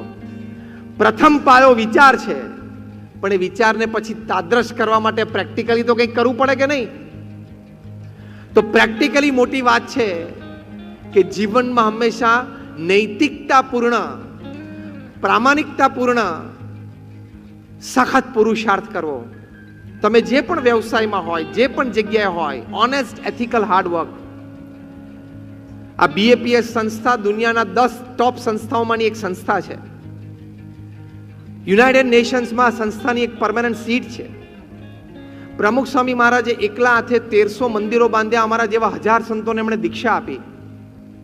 એમાંથી 750 થી પણ વધારે સંતો graduates, post graduates, chartered accountants, doctors ને એન્જિનિયર્સ છે. એમાંથી 150 થી પણ વધારે સંતો બોર્ન અમેરિકન અને બ્રિટિશ સિટીઝન છે. એમાંથી 50 થી પણ વધારે સંતો Stanford, Harvard, Carnegie melon, Yale એમાં ભણેલા છે. અમારા ઘણા બધા સંતો 1.5 લાખ, 2 લાખ ડોલરનો સેલરી છોડીને સાધુ થયા છે.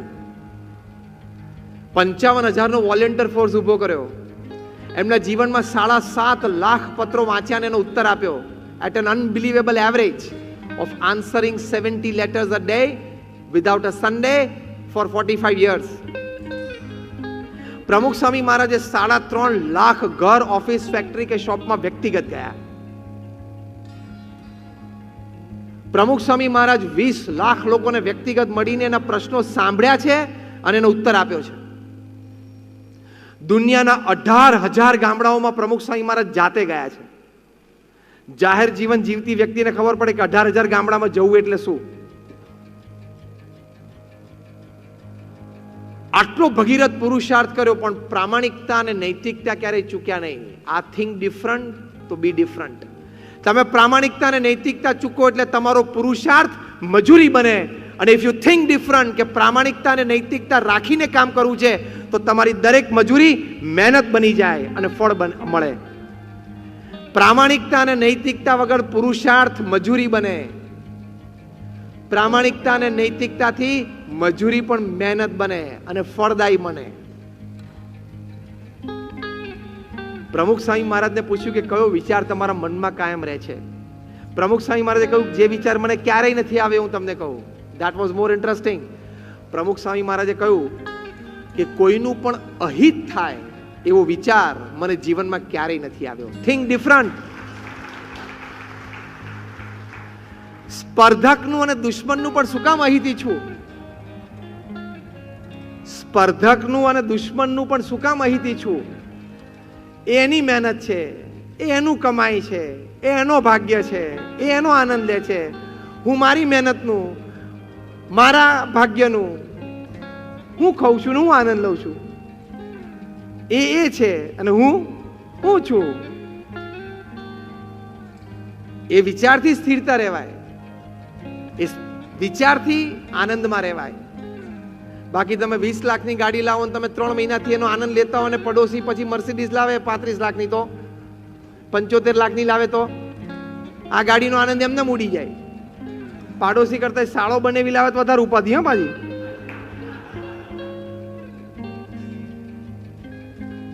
કારણ કે આપણું માનસ છે ને આવું હલકું છે, આપણી વિચારધારા છે ને આવી નિમ્ન છે. એટલે આપણે એમ નથી સમજી શકતા. બી ડિફરન્ટ. ક્યારે? When you think different. તો આમાં જુદું વિચારવાનું. એની મહેનત છે, એનો પુરુષાર્થ છે, એના ભાગ્યની વાત છે. હું જેમ ભોગવું છું જીવનમાં એ મારા ભાગ્યની વાત છે, મારો પુરુષાર્થનું મને ફળ મળે છે. સિમ્પલ. આનંદમાં રહેવાય કે નહીં? સ્થિરતામાં રહેવાય કે નહીં? બાકી તમે રોજ સવારે ઉઠીને અંતિલિયા સામે નજર નાખો તો રોવાનો જ વારો છે. અહીંથી તો નથી દેખાતું પણ મુંબઈમાં સબર્બ્સમાંથી દેખાય. અંતિલિયા એટલે મુકેશ અંબાણીનું રેસિડન્સ. 27 માળનું રેસિડન્સ છે. દુનિયાનું કોસ્ટલીએસ્ટ રેસિડેન્શિયલ એટલે કે ઘર છે. એક એસ્ટિમેટ પ્રમાણે 9,000 કરોડનું એક ઘર છે એવું ન્યૂઝપેપરના રિપોર્ટ છે.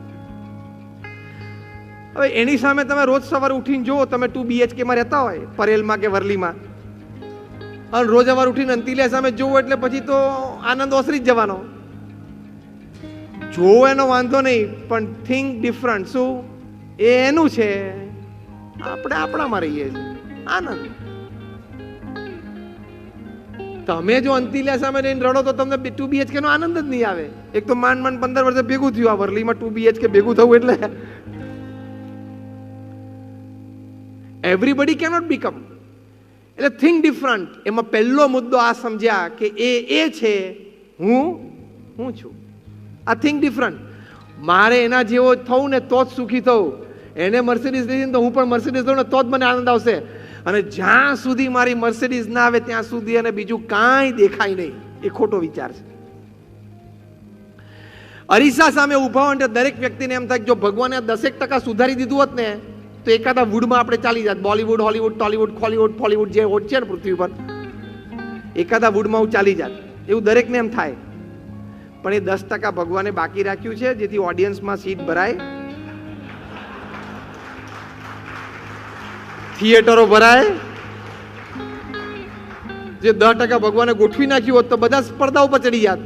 તો ત્યાં પાછી ક્યાં આટલી બધી જગ્યા છે? અરીસા સામે ઉભા એટલે આમ જોવે, પછી આમ જોવે, પછી આમ જોવે. હવે તારામાં કોઈ ફેર પડવાનો નથી કારણ કે બીબુ ગળાઈ ગયું છે. હવે કોઈ ફેર નહીં પડે. અને પરિણ્યા પછી 10-12 વર્ષ સુધી કદાચ એવો ઉત્સાહ ઉમંગ રહે. પછી એકવાર 40-45 થાય પછી આમ ગોળ ગોળ ફરવાની અરીસા સામે કોઈ જરૂર નથી કારણ કે હવે એમાંથી કોઈ ફેર પડવાનો નથી. એટલે કહેવાની વાત એ છે કે સ્થિરતા અને સવડી સમજણ એ બી એટલે કે થિંક ડિફરન્ટમાં આવે. Then you be different. સ્થિરતા અને સવડી સમજણ તો એનાથી માણસને જીવનમાં આનંદ રહે છે. આપણે જે મહેનત કરીએ, આપણે જે પુરુષાર્થ કરીએ એમાં એક સારો વિચાર, એક ડિફરન્ટ વિચાર એ પણ રાખવાનો જે આપણે હમણાં કહ્યો. એ જે પ્રમુખ સ્વામી મહારાજ કહેતા, બીજાના આનંદમાં આપણો આનંદ. હવે આ એક સ્ટેપ આગળ. અત્યાર સુધી આપણે શું વિચારતા, એ એનો આનંદ લે છે, હું મારો આનંદ લઉં છું. હવે એક સ્ટેપ આગળ વિચારવાનું, થિંક ડિફરન્ટ. એના આનંદમાં મારો આનંદ, એના આનંદમાં હું પુષ્ટિ કરીશ, પણ ઈર્ષ્યા નહીં કરું. In the joy of others lies our own. In the progress of others rests our own. પ્રમુખ સ્વામી મહારાજ બોલતા. અને જ્યારે 1987માં કારમો દુષ્કાળ આવેલો ગુજરાતમાં, અને તે વખતે ઢોર મરતા હતા, 12,000 ઢોરને પ્રમુખ સ્વામી મહારાજે રાખેલા. પર કેટલ હેડ સબસિડી ₹1.5 હતી, ત્યાંથી પ્રમુખ સ્વામી મહારાજે ₹12 કરાવેલી ગુજરાત સરકાર પાસે. કારણ કે 1987માં ગુજરાતના 80% ખેડૂતો પાસે ટ્રેક્ટર નહોતા. પ્રમુખ સ્વામી મહારાજ જાણતા હતા કે અત્યારે પશુધન બચશે તો આવતા વર્ષે વરસાદ પડશે તો ખેતી થશે. એટલે આજથી હું 31 વર્ષ પહેલાની વાત કરું છું. 12,000 ઢોરને રાખીને અમને સંતોને એક નવો વિચાર આપ્યો, થિંક ડિફરન્ટ. કયો? કે અત્યારે મૂંગા પશુઓની સેવા એ જ ભગવાનની ભક્તિ છે. કેટલો મોટો વિચાર! અમને સંતોને ત્યાં પશુઓની સેવામાં મૂકી દીધા અને કહ્યું કે આની સાથે જે ભરવાડો આવતા હોય એ લોકોને તમારે સમયાંતરે વ્યસન મુક્ત પણ કરવા અને એ લોકોને અક્ષર જ્ઞાન પણ આપવું, વાંચતા લખતા પણ શીખવાડવું. એટલે અમારે કેટલ કેમ્પમાં અમે સંતો સેવા કરીએ ઢોરની, અને પછી પાછી બાજુમાં શિક્ષણના વર્ગો પણ ચાલે. એટલે કેટલા બધા કામ થાય સમાજના. This is think different. હજારો લોકોએ વ્યસન છોડ્યા, હજારો લોકોને સાક્ષર જ્ઞાન મળ્યું. મુંબઈમાં પ્રમુખ સ્વામી મહારાજ હતા, અને એક દાનવીર આવીને પ્રમુખ સ્વામી મહારાજ 1 લાખનો ચેક આપીને કહ્યું કે તમારા કેટલ કેમ્પ માટે મારી સેવા છે. પ્રમુખ સ્વામી મહારાજે પ્રેમથી સ્વીકારી અને પછી એમને કહ્યું, પ્રમુખ સ્વામી મહારાજે કહ્યું કે તમે આ સેવા આપી એ વાત બરોબર છે, પણ મારે તમને વાત કરવાની કે હમણાં 3 દિવસ પહેલા મારી ઉપર એક પત્ર આવ્યો છે, અને પત્રમાં ભાવનગર પાસે ગઢડા ત્યાં થોડા જૈન શ્રેષ્ઠીઓ ભેગા થઈને 400-500 ઢોરને રાખ્યા છે. એ લોકો પાસે અત્યારે ઘાસ અને પૈસા બેય નથી, તો મદદ માટે મારી ઉપર એક પત્ર આવ્યો છે. તો મારી એવી લાગણી છે કે તમે આ 1 લાખ રૂપિયાનો ચેક ત્યાં આપી દો. બીજાના આનંદમાં, બીજાની પ્રગતિમાં આપણો આનંદ અને પ્રગતિ.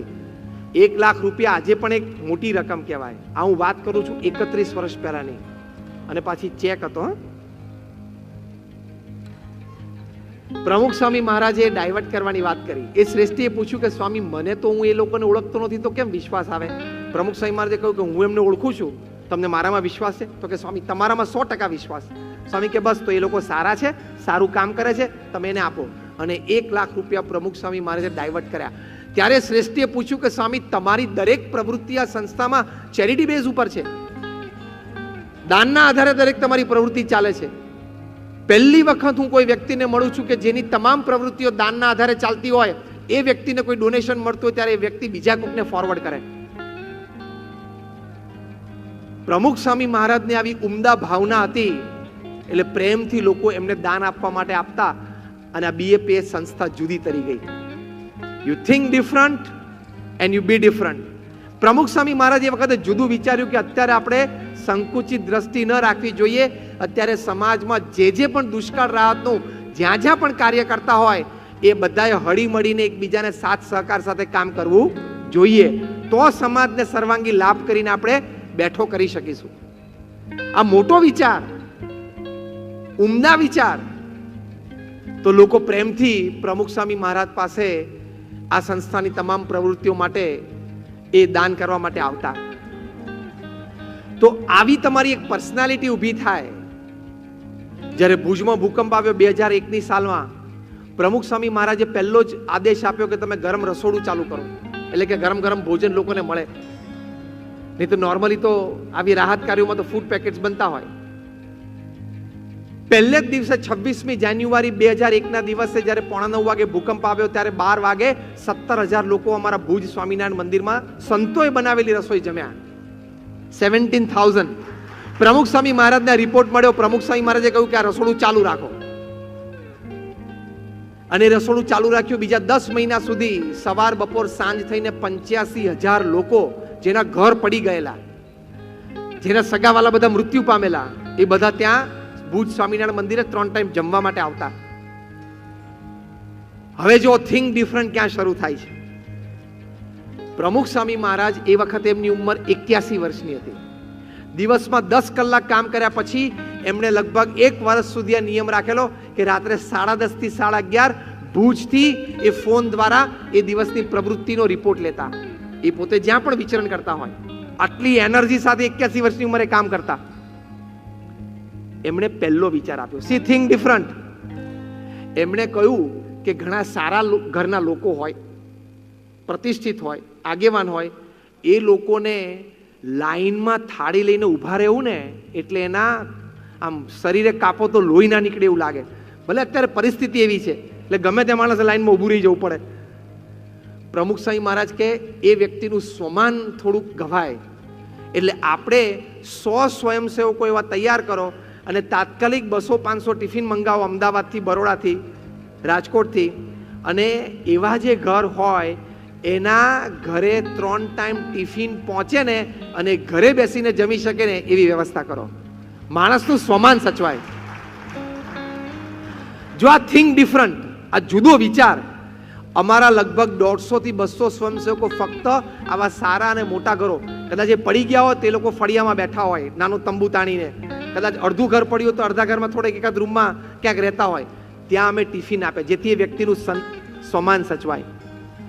હવે પ્રમુખ સ્વામી મહારાજે ચોથા દિવસે 30મી જાન્યુઆરીએ 800 ટનનું જહાજ રિલીફ મટીરિયલનું મુંબઈથી મુન્દ્રા પોર્ટ ઉપર મૂકી દીધું. અને અમે 150 સંતો અને 2000 સ્વયંસેવકોએ એની કિટ 48 કલાકમાં બનાવી અને કચ્છના 509 ગામડાઓમાં અમે વેચેલી. હવે આમાં થિંક ડિફરન્ટ તમે જોજો. રિલીફ કિટ બનાવી અને અમે વિતરણ કરતા તે વખતે તો જર્મન અને સ્વીડિશ બધી ટીમ્સ પણ બધી આવી ગયેલી, ડિઝાસ્ટર મેનેજમેન્ટ ટીમ્સ બધી આવી ગયેલી. એ લોકો પણ રાહત પ્રવૃત્તિમાં જોડાઈ ગયેલા. તે વખતે ઇઝરાયલ આર્મીની ડિઝાસ્ટર મેનેજમેન્ટ ટીમ જે છેલ્લા 25 વર્ષથી કાર્યરત રહેતી, જ્યાં જ્યાં આવા હોનારત થતા ત્યાં બચાવ અને રાહત પ્રવૃત્તિમાં, એના ચીફ હતા મિસ્ટર શોલોમ. એ લોકો તો મોબાઈલ આઈસીયુ લઈને ભુજમાં આવેલા. અમે પણ જિંદગીમાં પહેલી વખત મોબાઈલ આઈસીયુ જોયું 2001ની સાલમાં શાસ્ત્રી મેદાનમાં ઊભું કરેલું. ત્યાં સર્જરીસ પણ થઈ શકે અને પ્રસૂતિ પણ થઈ શકે ત્યાં સુધીનું આઈસીયુ એ લોકો ઊભું કરેલું. અમે પહેલી વાર જોયું મોબાઈલ આઈસીયુ. હોસ્પિટલમાં તો હોય વ્યવસ્થિત તંત્ર. એટલું એડવાન્સ ટેકનોલોજી સાથે એ લોકો આવેલા. મિસ્ટર શોલમ બધી જગ્યાએ ફરતા ફરતા અમારા કેમ્પ પર પણ આવ્યા જોવા માટે. અને એમને જોયું કે તમે ગરમ ગરમ દાળ, ભાત, શાક, રોટલી, સાંજે ખીચડી, ભાખરી, કઢી તમે જમાડો છો? તો કે હા. કેટલા લોકો જમે છે? તો કે બસ હવે શરૂ થશે, તમે જુઓ. લાઈન તે ઊભા રહ્યા. અને એમને રાત્રે જોયું કે લગભગ 20,000 માણસો અહીંયા જમે છે. આખા દિવસમાં 85,000 લોકો. કે અમને ઇઝરાયલમાં કોઈ દિવસ વિચાર ના આવ્યો કે આવી પરિસ્થિતિમાં આપણે ગરમ ગરમ અને ફ્રેશ ફૂડ આપવું જોઈએ. આ વિચાર કોનો છે? અમે કહ્યું અમારા ગુરુ પ્રમુખ સ્વામી મહારાજનો આદેશ છે. તો કે ઓકે, બીજું શું કરો છો? અમે કીધું આ રિલીફ કિટ તૈયાર કરીએ છીએ. જો હવે થિંક ડિફરન્ટ જોજો રિલીફ કિટમાં. એ કે હું બધું જોઈ શકું અંદરથી કાઢીને? He said yes you can do it. એમને બધું મટીરિયલ બહાર કાઢ્યું એટલે 2 ધાબળા નીકળ્યા.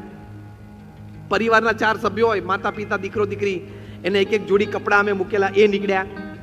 પછી એ પરિવારને 1 અઠવાડિયું ચાલે એટલું રાશન મૂકેલું ઘી ગોળ સાથે, જે નોર્મલી રિલીફ કિટમાં હોય. આટલી મોટી કોથળી હતી. એ બધું નીકળ્યું, ફાઇન. પછી અંદરથી નેલ કટર નીકળ્યું, માથામાં નાખવાના તેલની શીશી નીકળી અને એક કાંસકો નીકળ્યો. એટલે મિસ્ટર શોલમ તો આમ જોઈ રહ્યા કે આ રિલીફ કિટમાં, this is not a relief material. આ કઈ રાહત કિટમાં મુકાય એવી મટીરિયલ નથી. તમે કેમાં મૂક્યું? ત્યારે મેં કહ્યું કે અમારા ગુરુ પ્રમુખ સ્વામી મહારાજે કહ્યું કે લોકો લગભગ અઠવાડિયો 10 દિવસ થાય ભૂકંપ, લોકોના નખ વધી ગયા હશે તો એને જમવાનું ન ફાવે અને આમ અકળામણ થાય. એ બધાને એક નેલ કટર આપો. સંતોએ અમે બહુ આર્ગ્યુમેન્ટ કરી કે સ્વામી રિલીફ કિટમાં નેલ કટર ના હોય. અને આ બધા કચ્છના ગામડાના લોકોએ ઘણાએ તો નેલ કટર જોયું નહીં હોય. અને બૌદ્ધા તો ભગવાને બધાને જે નેચરલ નેલ કટર આપ્યું છે ને એ વાપરતા હશે. પ્રમુખ સ્વામી મહારાજ કીધું ના મૂકો. હવે એમની ઈચ્છા અને આજ્ઞા હતી એટલે આપણે મૂક્યું. પછી પ્રમુખ સ્વામી મહારાજે કહ્યું કે લોકો 5-7-10 દિવસથી નાયા પણ નહીં હોય, કારણ કે સખત ભૂકંપ હતો, આખી સિસ્ટમ બધી તૂટી ગયેલી. સ્વામી કે ખાલી માથામાં એ લોકો તેલ નાખે ને માથું ઓળે ને તો એમ જરા ફ્રેશ લાગે, એટલે આપણે હેર ઓઇલ મૂકો, એક કાંસકો મૂકો. સંતોએ કીધું સ્વામી આ બધું રિલીફ કિટમાં હોય નહીં. સ્વામી કે ના મૂકો. પછી સંતોને એમ થયું કે ફોન આપણે વહેલો પતાવી દઈએ ને તો આખી ઘર વખરી ઊભી થઈ જશે આ રિલીફ કિટમાં.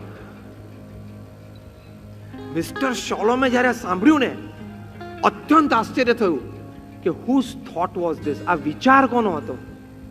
એટલે અમે કહ્યું અમારા ગુરુ પ્રમુખ સ્વામી મહારાજનો વિચાર હતો. Can I see his picture? હું એનો ફોટો જોઈ શકું? એટલે અમે પ્રમુખ સ્વામી મહારાજનો ફોટો દેખાડ્યો. એમને જોયો ને તો કે his eyes are very expressive, પ્રભાવશાળી આંખો છે. પછી બીજું બોલ્યા, સાહજિક પૂછ્યું કે from which university he has done his MBA. દુનિયાની કઈ યુનિવર્સિટીમાંથી પ્રમુખ સ્વામી મહારાજ MBA થયા છે? કારણ કે એ લોકોને તો એવું જોઈએ ને કે MBA થયેલો હોય તો જ એને સારા સારા વિચારો આવે. MBA એટલે શું? મને બધું આવડે. MBA એટલે એમ થાય કે MBA થયો તો only he can deliver good thoughts, only he can create something. અમે કીધું પ્રમુખ સ્વામી મહારાજ તો 5 ધોરણ ભણેલા છે. એમને અત્યંત આશ્ચર્ય લાગ્યું અને એક અદ્ભુત વાક્ય બોલ્યા, જો થિંક ડિફરન્ટ બી ડિફરન્ટ અહીંયા આવે છે. મિસ્ટર શોલમ બોલ્યા કે અમે 25 વર્ષથી ડિઝાસ્ટર મેનેજમેન્ટ ટીમ કરી છે, આવા વિચારો અમને કોઈ દિવસ નથી આવ્યા, એટલા માટે કે અમે ફક્ત બુદ્ધિ લડાવીએ છીએ. આ વિચાર જે વ્યક્તિને આવ્યા છે એ હૃદયથી લોકોને મદદરૂપ કરવાની ભાવના રાખે છે. જેને હૃદયથી મદદરૂપ થવાની ભાવના હોય ને એને જ આવા વિચારો આવે કે હું હજી વધારે આપું, હું હજી વધારે આપું, હું હજી વધારે આપું. એ જે હું વધારે આપું અને લોકોને વધારે સુખી કરું, એ થિંક ડિફરન્ટ. આટલું તો બહુ થઈ ગયું, આનાથી વધારે ના અપાય. આ તો ઘણું કહેવાય. આ શું કહેવાય? Routine thinking. હજી હું કંઈક આપું, હજી એક વસ્તુ ઉમેરું, એ શું કહેવાય? Think different. And so he became different. પ્રમુખ સ્વામી મહારાજે નક્કી કર્યું કે રિહેબિલિટેશન કરવું છે, પુનર્વસન.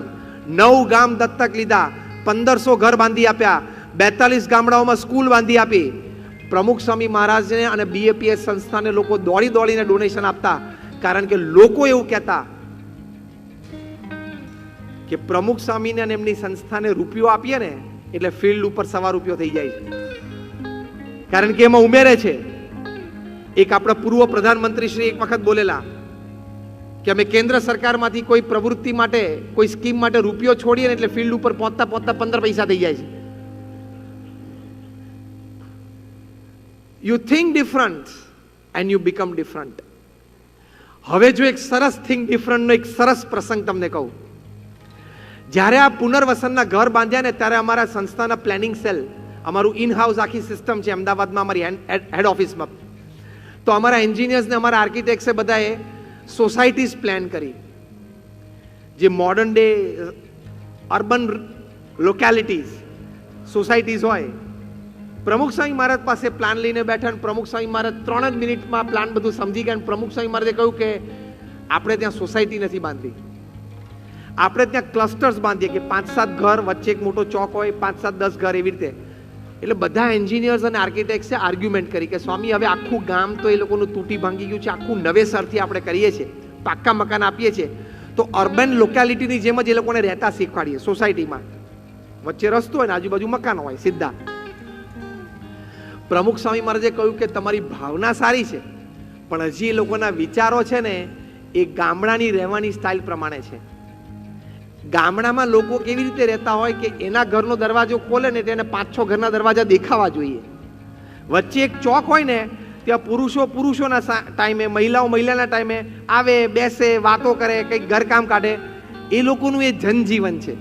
એટલે તમે લોકો સોસાયટી બનાવશો ને તો એ લોકોને રહેવું ગમશે નહીં. એ લોકોને ગામડાની પદ્ધતિથી જ રહેવું ગમે. અમારા એન્જિનિયર્સ, ડોક્ટર્સ ને અમારા વડીલ સંતોએ એટલે આર્કિટેક્ટ્સ અને વડીલ સંતોએ આર્ગ્યુમેન્ટ પણ કરી કે સ્વામી હવે એ તો ધીમે ધીમે શીખી જાય, એટલે ટેવ પડી જાય. સ્વામી કે આપણે પાક્કું મકાન વ્યવસ્થિત આપવાનું, બધી ફેસિલિટી આપવાની, પણ બનાવવા છે તો ક્લસ્ટર જ. પ્રમુખ સ્વામી મહારાજનો બહુ આગ્રહ જોયો એટલે બધાએ કીધું સારું સ્વામી આપણે ક્લસ્ટર્સ કરીએ. જો આ થિંક ડિફરન્ટ. હા, પ્રમુખ સ્વામી મહારાજે ક્લસ્ટર્સ બનાવ્યા, બધા પ્રેમથી રહેવા ગયા. ઘણી બધી સંસ્થાઓએ ખૂબ પ્રેમથી ત્યાં કામ કર્યું છે, અન્ય સંસ્થાઓએ પણ ખૂબ સારું કામ કર્યું છે, અમે નજરે જોયું છે. અમે જે એક ગામ કર્યું, ફોર એક્ઝામ્પલ 9 માંથી એક ગામ અમારું ઉખડમોરા હતું, ભુજથી નજીક જ જાય. ત્યાં અમે આ ગામ બાંધ્યું, બધા પ્રેમથી રહેવા આવ્યા. અમારા ગામની બાજુમાં જ એક બહુ જ મોટી આંતરરાષ્ટ્રીય કક્ષાની સંસ્થા, એમણે પણ ગામ બાંધ્યું, પણ એમણે આ સોસાયટીઝ બનાવી. તો આજે પણ એ ગામ આખું ખાલી છે, કોઈ રહેવા નથી ગયું અને એ ગામના લોકો ગામની તળેટીમાં એ તળની જમીનમાં ઝૂંપડા બાંધીને રહે છે, કારણ કે એ લોકોને રહેણી કેણી કેવી ફાવે? ક્લસ્ટર સિસ્ટમ જ ફાવે. તો આજે પણ એ પાક્કા મકાનોનું આખું ગામ ખાલી છે. જો you think different. Pramukh Swami મહારાજ 18,000 ગામડાઓમાં ફર્યા એટલે જનજીવનનો ધબકાર એ પોતે જાણતા હતા કે લોકોને કેવી રીતે ફાવે ને ગમે. તો જુદું વિચાર્યું તો જુદું થઈ ગયું. એવી જ રીતે તમારા વ્યવહારમાં, કામમાં એક બીજી પણ વાત જુદી અને ઊંચી વિચારવાની કે સરકારશ્રીએ જીએસટી મૂક્યું છે તો એમાં જુદું અને ઊંચું એ વિચારવાનું કે મારે એને પ્રામાણિક રહેવાનું. દેશના વિકાસમાં હું પણ એક હિસ્સો છું. મારી એક નાની પ્રવૃત્તિ એક નાના ખૂણામાં એ દેશના વિકાસ માટે અત્યંત અગત્યની છે. તેવા વિચાર સાથે હંમેશા દેશને અને દેશની તમામ પ્રક્રિયાને આપણે વફાદાર રહેવાનું એ નાગરિક તરીકે આપણી જવાબદારી છે. આ એક ઊંચો વિચાર છે, એ દરેકે આપણે કરવો જોઈએ. હું ઘણી વખત હસતા હસતા કહું છું કે તમે જીએસટી વ્યવસ્થિત ભરશો ને તો ભગવાનની કૃપાનો પણ જીએસટી તમારી ઉપર આવશે. You pay GST and you will be graced by GST. એટલે શું ખબર છે? જીએસટી એટલે ગુડ્સ એન્ડ સર્વિસીસ ટેક્સ. તમે ભરશો ને એટલે ભગવાનની કૃપા પણ જીએસટી, ગોડ સેવ ટેન્શન, જીએસટી. તમારું ટેન્શન ભગવાન ઓછું રાખશે, મિટાવી દેશે, કારણ કે તમે વ્યવસ્થિત જીએસટી ભર્યો પછી ટેન્શન રાખવાની જરૂર નહીં ને. આ તો વ્યવસ્થિત ભર્યો ના હોય ને બહુ કેશ ભેગી કરો એટલે ક્યાં ગોઠવવું, ક્યાં રાખવું, પાછું 15 દાડે ફેરવવું ને બધું, એની ઉપાધિ બહુ હોય છે. ઘણા બધા આમામ કરવા માંડે. એટલે તમે ગુડ્સ એન્ડ સર્વિસીસ ટેક્સ વ્યવસ્થિત ભરો એટલે ભગવાનની grace, GST, God saves tension, ભગવાન તમારું બધું ટેન્શન કાઢી નાખે પછી, કારણ કે રહે જ નહીં. તો વ્યવહાર સંબંધી અને કાર્ય સંબંધી આ શ્રેષ્ઠ વિચારો, ઊંચા વિચારો અને જુદા કંઈક વિચારો હંમેશા કરવા. તેનાથી તમારાથી કંઈક જુદું સર્જન થશે, તમે વ્યક્તિ પણ કંઈક જુદા બનશો. એવી રીતે તમારા સંબંધોમાં પ્રમુખ સ્વામી મહારાજ 1984ની સાલમાં બેલ્જિયમ હતા. ડોક્ટર શાહના ઘરે એમનો ઉતારો હતો. એમને સાહજિક પૂછ્યું કે સ્વામી, અમે જે વ્યક્તિઓના સંપર્કમાં આવીએ, વ્યક્તિ સાથે કંઈક કામ કરીએ, એના કંઈક અવગુણ દોષ અમને દેખાય, કુ આદતો અમને દેખાય, પછી એ વ્યક્તિને કાયમ અમે એવી રીતે જ જોઈએ કે આ પેલો અને આ આવો. 10 વર્ષ પછી પણ એ વ્યક્તિને કોઈ સારી વાત અમને કરે ને કે આ વ્યક્તિએ કામ સારું કર્યું, તો તરત આપણે શું બોલીએ? એ બધી વાત બરોબર, પણ તને એક જૂની વાત ખબર નથી. હવે કરનારો તો ભૂલી ગયો, પણ તે તારા મગજમાં સાચું એ કેવું કહેવાય? તમે તો આટલા બધા વ્યક્તિઓ સાથે કામ કરો છો, ખોટી આદતોથી માંડીને એના સ્વભાવ પ્રકૃતિ તમને ખબર હોય, તમારી પાસે નિષ્કપટતા હોય, તમને ખબર હોય એ વ્યક્તિના દોષ, પણ તમે દરેકની સાથે પ્રેમથી રહી શકો છો, દરેક સાથે સુમેળે પ્રવૃત્તિ કરી શકો છો અને દરેક સાથે હસતા હસતા તમે જીવન જીવો છો. એનું શું કારણ છે? સી નાઉ, થિંક ડિફરન્ટ. બહુ શાંતિથી સાંભળજો. દરેક વ્યક્તિ જે આપણા જીવનમાં આપણી સાથે નાના મોટા પ્રમાણમાં છે, ઓછા વત્તા સમય માટે છે, એ દરેક વ્યક્તિ સાથે આપણે હળી મળીને આનંદથી રહી શકીએ, હસતા મોઢે સમય પસાર કરી શકીએ અને ક્યારેય વ્યક્તિ અને સંબંધો માટે ઉદ્વેગ, કંટાળો, હતાશા ન આવે, એની માટે થિંક ડિફરન્ટ. પ્રમુખ સ્વામી મહારાજે સરસ વિચાર આપ્યો. પ્રમુખ સ્વામી મહારાજે કહ્યું કે જે વ્યક્તિ તમારા જીવનમાં છે, પતિ પત્ની રૂપે હોય, સંતાનો રૂપે હોય, કોઈક સગાવાલા નિમિત્તે હોય, એવા 2, 5, 15 સારા મિત્રો હોય, કે જે વ્યક્તિઓ તમારા જીવનમાં છે, જે આ જીવન તમારા જીવનમાં સંબંધ કે કામના સ્વરૂપે રહેવાના જ છે, એ નક્કી જ છે. તો એ વ્યક્તિ સાથે એનામાં કદાચ 99 ખોટ હોય તો એ બાજુ પર મૂકીને એક સારો ગુણ હોય એની સામે દ્રષ્ટિ રાખવાની. Think different. એટલે હું તમને થિંક ડિફરન્ટ પ્રેક્ટિકલી સમજાવું. તમારા મોબાઈલમાં તો 1000 નંબર ને 2000 નંબર હશે. શાંતિથી આજે રાત્રે ઘરે જઈને 15-25 વ્યક્તિઓ નક્કી કરજો કે આ 2000 વ્યક્તિઓના નંબર મારા ફોનમાં છે, એમાંથી આ 25 વ્યક્તિઓ મને જીવનમાં કાયમ મારી પાસે જોઈએ જ. મેં કહ્યું ને, એમાં સગાવાલા હોય, મિત્રો હોય, પડોશી હોય, કોક એવા 25 વ્યક્તિઓને નક્કી કરવાના. તમારા જીવનનો 80% સમય એ 25 વ્યક્તિ સાથે જવો જોઈએ, 20% સમય બાકીની 1975 વ્યક્તિઓ સાથે જવો જોઈએ.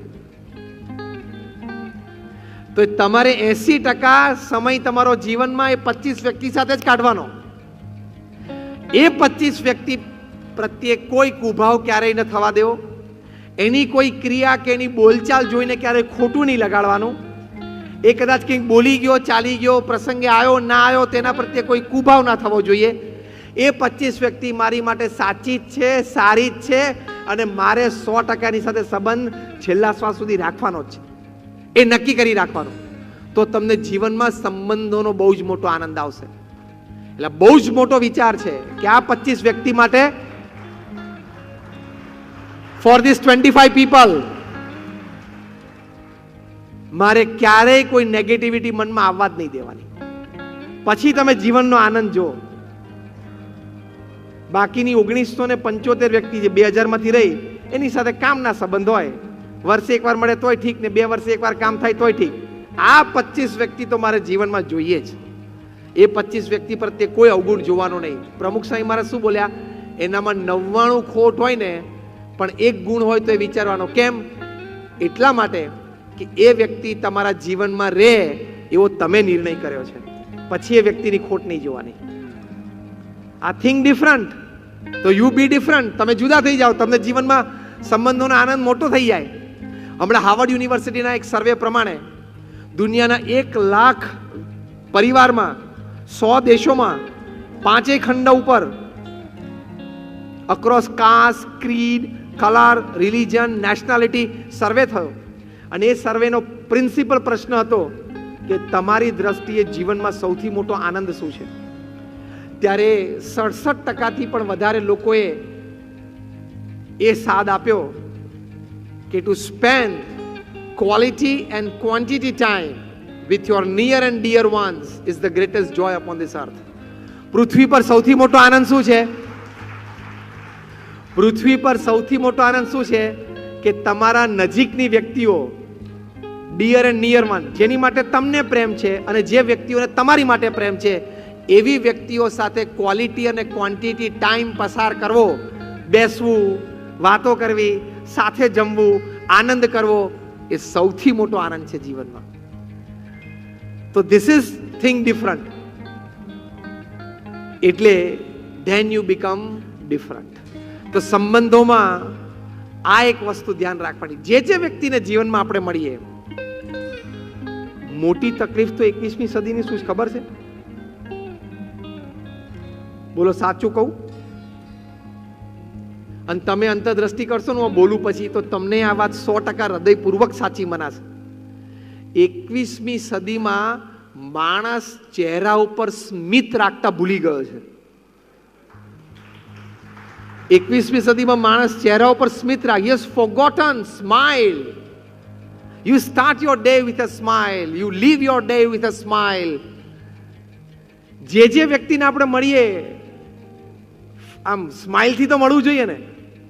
આ તો આપણે આપણા જ વિચારોમાં, આપણા જ કામમાં, આપણા ટેન્શનમાં, આપણી જ ઈચ્છાઓ પૂરી કરવાના વિચારમાં કોન્સ્ટન્ટ હોઈએ ને, એટલે આપણે ચહેરા ઉપર સ્મિત જ ના રહેતું હોય. જોજો,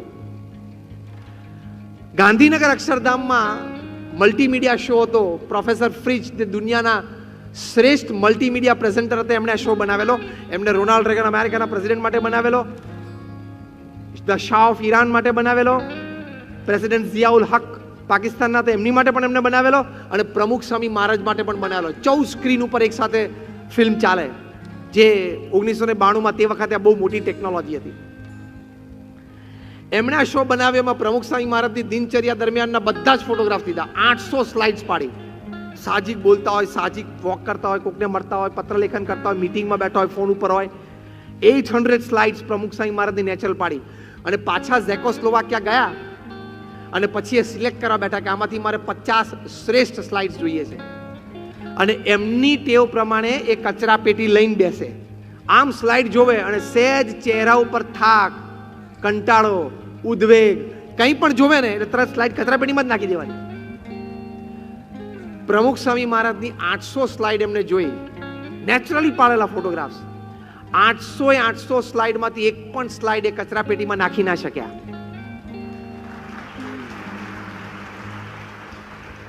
The smile on the face,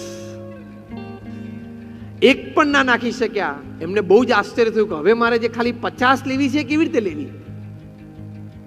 એમણે આવીને વાત કરી કે મેં Ronald Reagan, president of America, president Ziaul Haq Pakistan, the shah of Iran, આ બધાના પણ મેં મલ્ટીમીડિયા શોઝ બનાવ્યા છે. એ લોકોની ફોટોગ્રાફી કરું ને પછી હું આ સિલેક્શન કરવા બેસું ને એટલે મારે સારી 5 સ્લાઇડ નહોતી મળતી. એટલે ફરી વખત કહેવું પડે કે હું ફરી વખત ફોટોગ્રાફી માટે આવું છું. તમે ચહેરો જરા નિર્મળ રાખજો, હસતો રાખજો, ટેન્શન ચહેરા ઉપર ના દેખાય, વ્રિંકલ્સ ના દેખાય, જોજો. એ લોકોને પ્રયત્નપૂર્વક આ કરવું પડતું હતું. પ્રમુખ સ્વામી મહારાજને નેચરલ. અને ત્યાં એમના હૃદયમાં પ્રમુખ સ્વામી મહારાજ પ્રત્યે સદભાવના થઈ. એમને મલ્ટીમીડિયા શો બનાવ્યો. એનો વિચાર પણ ઉમદા આપણા શાસ્ત્રોમાં જે આત્મા પરમાત્માની વાત છે એ છે. અને પ્રમુખ સ્વામી મહારાજનું જીવન જોયું. Let me tell you one thing. આ મલ્ટીમીડિયા શો બનાવવાના પ્રોફેસર ફ્રિજ 90, 91, 92ની સાલમાં $2 million ચાર્જ કરતા. $2 million આ ફિલ્મ બનાવવાના કોઈ પણ મહાન વ્યક્તિ વિશે. પ્રમુખ સ્વામી મહારાજ વિશે એમને બનાવ્યા આ શો, એક પણ રૂપિયો ચાર્જ ના કર્યો. એમને તો ઝેકમાં ઉછરેલા, સામ્યવાદ દેશ, ભગવાન સંબંધી કોઈ વાત ક્યારે એ લોકો માને નહીં. ભક્તિ અને ધર્મ તો બહુ દૂરની વાત થઈ ગઈ, નાસ્તિક જ.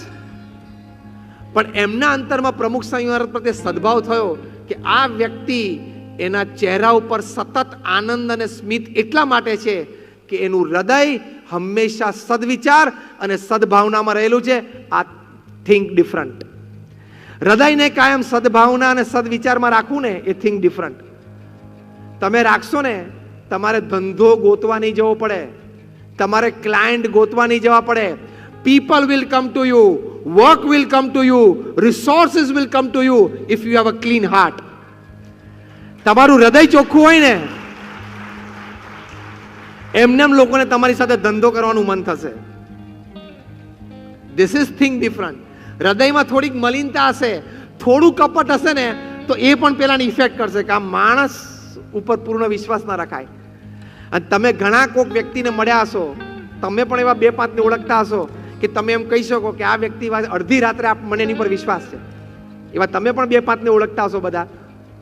એનું હૃદય ચોખ્ખું છે. જ્યારે ગુજરાત સમાચારના દેવેન્દ્રભાઈ પટેલે પ્રોફેસર ફ્રિજનો ઇન્ટરવ્યુ લીધો 1992માં, ત્યારે એમને પૂછ્યું કે તમે કેમ આ $2 million ફી જતી કરી? ત્યારે એમણે આ કહ્યું. ત્યાં સુધી એમના જીવનમાં પરિવર્તન આવ્યું. એ ઝેકોસ્લોવાકિયા પાછા ગયા. એમને ઘરમાં મંદિર ઊભું કર્યું, ઇલેક્ટ્રોનિક મંદિર. રોજ સ્ક્રીન ઉપર જુદા જુદા મંદિરોના મૂર્તિઓના દર્શન થાય. પ્રમુખ સ્વામી મહારાજને ઝેકોસ્લોવાકિયા લઈ ગયા 1994ની સાલમાં યુરોપમાં. અને ત્યાં મોટી પ્રેસ કોન્ફરન્સ ભરી અને ત્યાં પ્રમુખ સ્વામી મહારાજની ઓળખાણ કરાવી. અને પ્રમુખ સ્વામી મહારાજે કહ્યું કે મારા દેશમાં બધા નાસ્તિક જ છે, કારણ કે અમારે સામ્યવાદના સંસ્કાર છે. ભગવાન અને દિવાળી હોય નહીં, પણ મારી ઈચ્છા છે કે તમે એક BAPS નું મંદિર અહીંયા ઝેકમાં પણ કરો, એટલે કે ઝેકોસ્લોવાકિયામાં કરો, અને તમારા 2 પાદરીઓને અહીંયા રાખો, જેથી શુદ્ધ વિચાર, શુદ્ધ ભાવનાઓ અને એવા હૃદય સાથે મારા લોકો પણ હંમેશા ચહેરા ઉપર સ્મિત સાથે રહે ને, એ મારા દેશના નાગરિકોને જોવા છે. જો પ્રમુખ સ્વામી થિંક ડિફરન્ટ, તો he became different and he made a difference. એને લોકોના જીવનમાં પણ એ પરિવર્તન લાવ્યા. આટલા નાસ્તિક, આવા મોટા વૈજ્ઞાનિક, આવા એક વિશ્વ પ્રસિદ્ધ વ્યક્તિ એ પ્રમુખ સ્વામી મહારાજના એક સંપર્કમાં આસ્તિક થઈ ગયા, શ્રદ્ધાળુ થઈ ગયા. કેમ? Think different, be different. તમે ખાલી પોતે જુદા ના થાવ, તમે પરિસ્થિતિ પણ જુદી નિર્માણ કરી શકો. ખાલી પરિસ્થિતિ નહીં, સામેવાળી વ્યક્તિનું પણ આખું કલેવર જુદું બનાવી શકો. એટલી તાકાત એમાં રહેલી છે. It becomes a big difference. તો કોઈ પણ વ્યક્તિને મળો ને ત્યારે પ્રેમથી મળવું, સ્મિતથી મળવું, એમાં ક્યાં કઈ લઈ લેવાનું છે અને દઈ દેવાનું છે? એમાં કઈ દઈ દેવાનું તો છે જ નહીં. પણ આખી જિંદગી આપણે વિચારશું સવારથી ઉઠીને લઉં, લઈ લઉં, લઉં, લઈ લઉં. એકવાર ચોમાસામાં એક કાકા લપસી ગયા અને કાદવમાં પડ્યા, લાકડી પડી ગઈ બાજુમાં, મોટી ઉંમરના હતા, તે બિચારાથી બેઠા ના થવાય. તે બાજુમાંથી એક યુવાન પસાર થયો. એટલે યુવાને કીધું, કાકા હાથ આપો. કાકા હાથ જ ના આપે. થોડી વાર રહીને પછી થિંક ડિફરન્ટ, એને જુદો વિચાર આવ્યો કે આ કાકા લો મારો હાથ, તો તરત પકડી લીધો. ટેવ પડી ગઈ હતી ને સવારથી, લઈ લઉં, કાકા લો મારો હાથ. કાકા તરત, અલ્યા તું પડેલો છું, કાદવમાં છું, ઊભો કરવા માટે તારી સાથે હાથ લંબાવે છે, પણ પાછો ભાષામાં પેલું વાપરેલું કે લાવો તમારો હાથ. આપું તો કાંઈ જ નહીં, મારો હાથે ના આપું, તને અત્યારે ના આપું.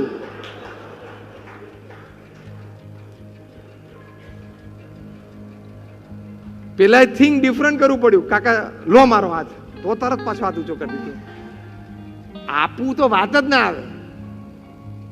હવે એવી રીતે આપણે સવારથી આખી જિંદગી ચાલી વાર આવી ધંધો કર્યો હોય, પછી તમે રિસોર્સિસ અટ્રેક્ટ ના કરી શકો. જે વ્યક્તિઓ પ્રમુખ સ્વામી મહારાજને મળ્યા ને, એને પ્રમુખ સ્વામી મહારાજ માટે નિસ્વાર્થ ભાવનાથી સેવા કરી. ગાંધીનગરમાં અત્યારે લાઇટ એન્ડ સાઉન્ડ શો છે, તમે જોયો હશે.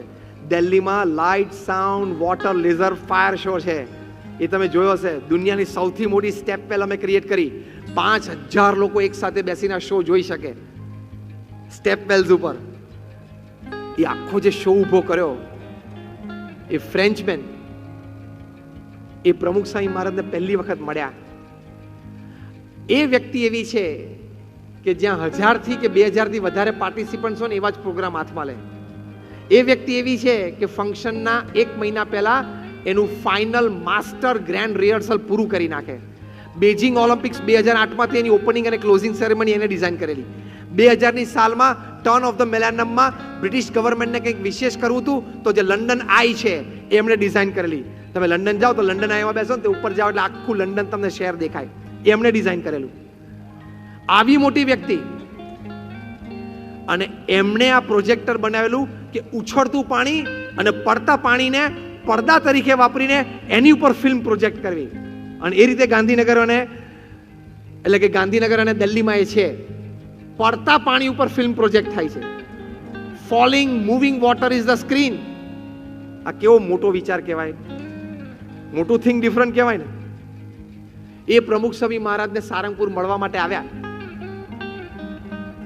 પ્રમુખ સ્વામી મહારાજ સાથે 22-25 મિનિટ વાર્તાલાપ થયો. પ્રમુખ સ્વામી ગુજરાતી બોલે, પેલા ના સમજે, પેલા ફ્રેન્ચ અને ઇંગ્લિશ બોલે. પ્રમુખ સ્વામીને વચ્ચે દુભાશે, એક સંત થોડું સમજાવે. ઊભા થતા થતા એમને પ્રમુખ સ્વામી મહારાજનો હાથ પકડ્યો. એમણે કહ્યું કે સ્વામીજી, મારો ચાર્જ તો બહુ જ મોટો છે, પણ તમારી આંખોમાં જે પવિત્રતા છે, તમારા હૃદયમાં જે શુદ્ધ ભાવના તમારી આંખોમાં છલકાય છે કે આ કાર્ય દ્વારા તમારે લોકોને એક સારી વાત આપી છે, નિસ્વાર્થ ભાવે તમારે આપી છે, એ તમારા હૃદયમાં દેખાય છે. એટલે તમે મને પણ તમારો એક સ્વયંસેવક ગણી લેજો, મારે 1 પણ રૂપિયો ચાર્જ નથી કરો.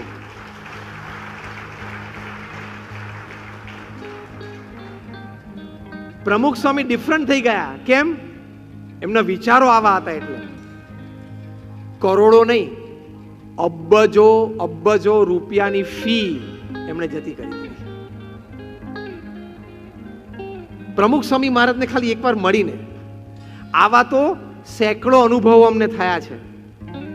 કારણ કે આવી જીવન ભાવનાથી, આવા પવિત્ર વિચારોથી કોઈ પણ વ્યક્તિ રહેતી હોય તો એની કક્ષા કંઈક જુદી જ થઈ જાય. એટલે હંમેશા if you think different, if you express yourself in a different way, you become different. ખાલી તમે જુદા બનો એવું નહીં, પરિસ્થિતિ પણ જુદી અને ઊંચી બને. સામેવાળી વ્યક્તિના હૃદયમાં પણ આવા સ્પંદનો ઊભા થાય. એટલે હંમેશા આવા વિચારોથી, આવી ભાવનાઓથી આપણે રહેવું, તો એનાથી આપણને આનંદ, આપણી પ્રગતિ, અન્યને પણ આનંદ અને અન્યની પણ પ્રગતિ. હવે છેલ્લી વાત તરફ આપણે જઈએ છીએ. તમારા જીવનમાં જ્યારે શોક આવે, આઘાત આવે, પછડાટ આવે, અપમાન થાય, તે વખતે શું જુદો વિચાર કરવાનો? સામાન્ય વ્યક્તિ શું વિચાર કરે કે આણે મારું અપમાન કર્યું ને, હવે હું જોઈ લઈશ. આ રૂટીન વિચાર. જીવનમાં કંઈક આઘાત આવે ને એટલે ડિપ્રેશનમાં જતો રહે. આ રૂટીન વિચાર. જીવનમાં મોટી અસફળતા આવે એટલે કે નિષ્ફળતા આવે તો હવે મારાથી આ નહીં થાય એવો વિચાર લઈને બેસી જાય, એ રૂટીન વિચાર. પણ થિંક ડિફરન્ટ. જ્યારે અપમાન થાય, પ્રતિકૂળ પરિસ્થિતિ ઊભી થાય, જ્યારે જીવનમાં સેટબેક આવે, ફોલ અને ફેલિયર આવે, શોક આવે, ત્યારે શું વિચારવાનું? એ પણ આવા મહાપુરુષો પાસેથી શીખવાનું. થોમસ અલ્વા એડિસન, જેને આપણને ઇલેક્ટ્રિસિટી લાઇટ આપી, એક દિવસ રાત્રે આગ લાગી હશે, સવારે એમને સમાચાર એમના પડોશી આપ્યા કે તમારી આખી ફેક્ટરી બળીને ખાક થઈ ગઈ. એ સ્થિર રહ્યા. બ્રશ કરતા કરતા ત્યાં પહોંચ્યા, ઘરેથી ચાલતા ચાલતા ત્યાં કારખાને. નાનો એનો 5 વર્ષનો દીકરો તો એની આંગળીએ લઈને, અને જોયું કે રાખનો ઢગલો થઈ ગયો. સ્થિર રહ્યા. નાના બાળકને કહ્યું કે જા તારી માતાને બોલાઈ આવ, એને થોડી ઘણી રખ્યા જોઈ છે વાસણ ઉટકવાની, પણ આટલો રખ્યાનો ઢગલો એને પણ જિંદગીમાં ક્યારેય જોયો નહીં હોય. લાવ દેખાડું. કેટલી સ્થિરતા કહેવાય માણસને. તો નાનો છોકરો તો ઘરે જઈને મમ્મીને બોલાવે, પપ્પા બોલાવે છે ના, અને એમના પત્ની જોયું કે આપણી ફેક્ટરી બળી ગઈ, અને એ તો લગભગ આઘાતમાં આવીને પડી જ ગયા. થોમસ અલ્વા એડિસન એમના પત્નીનો હાથ પકડીને એમને બેઠા કર્યા, સ્થિર કર્યા, અને પછી એ રાખના ઢગલા સામે જોઈને અદ્ભુત વાક્ય બોલ્યા જે ઇતિહાસમાં કંડારાઈ ગયું. જો થિંક ડિફરન્ટ. આપણે હોઈએ એ વખતે તો હું તો મરી ગયો, હવે પતી ગયો, મારું નસીબ જ આવું છે, હવે 10 વર્ષથી બેઠા નહીં થઈએ. કોઈ પણ માણસ, આ રૂટીન વિચારો છે. અને અત્યારે તો ઇન્સ્યોરન્સ કેટલો આવશે, ઇન્સ્યોરન્સ કેટલો છે, એવા બધા વિચારો. જે કંઈ શરૂ થાય એ શરૂ થાય. Thomas Alva Edison think different. એમને કંઈક જુદું વિચાર્યું. એ એટલી મોટી રાખના ઢગલા સામે જોઈને એમણે વિચાર કર્યો. પછી ઉપર જોયું ભગવાન તરફ. પહેલું વાક્ય બોલ્યા, થેન્ક ગોડ. ભગવાન તમારો આભાર. શું માણસનું કલેજું કહેવાય. Think different. ભગવાન તમારો આભાર. બીજું વાક્ય બોલ્યા, for burning down all my mistakes. મારી જે કંઈ ભૂલો હતી ને એ તમે સળગાવી દીધી ને, એટલે તમારો આભાર.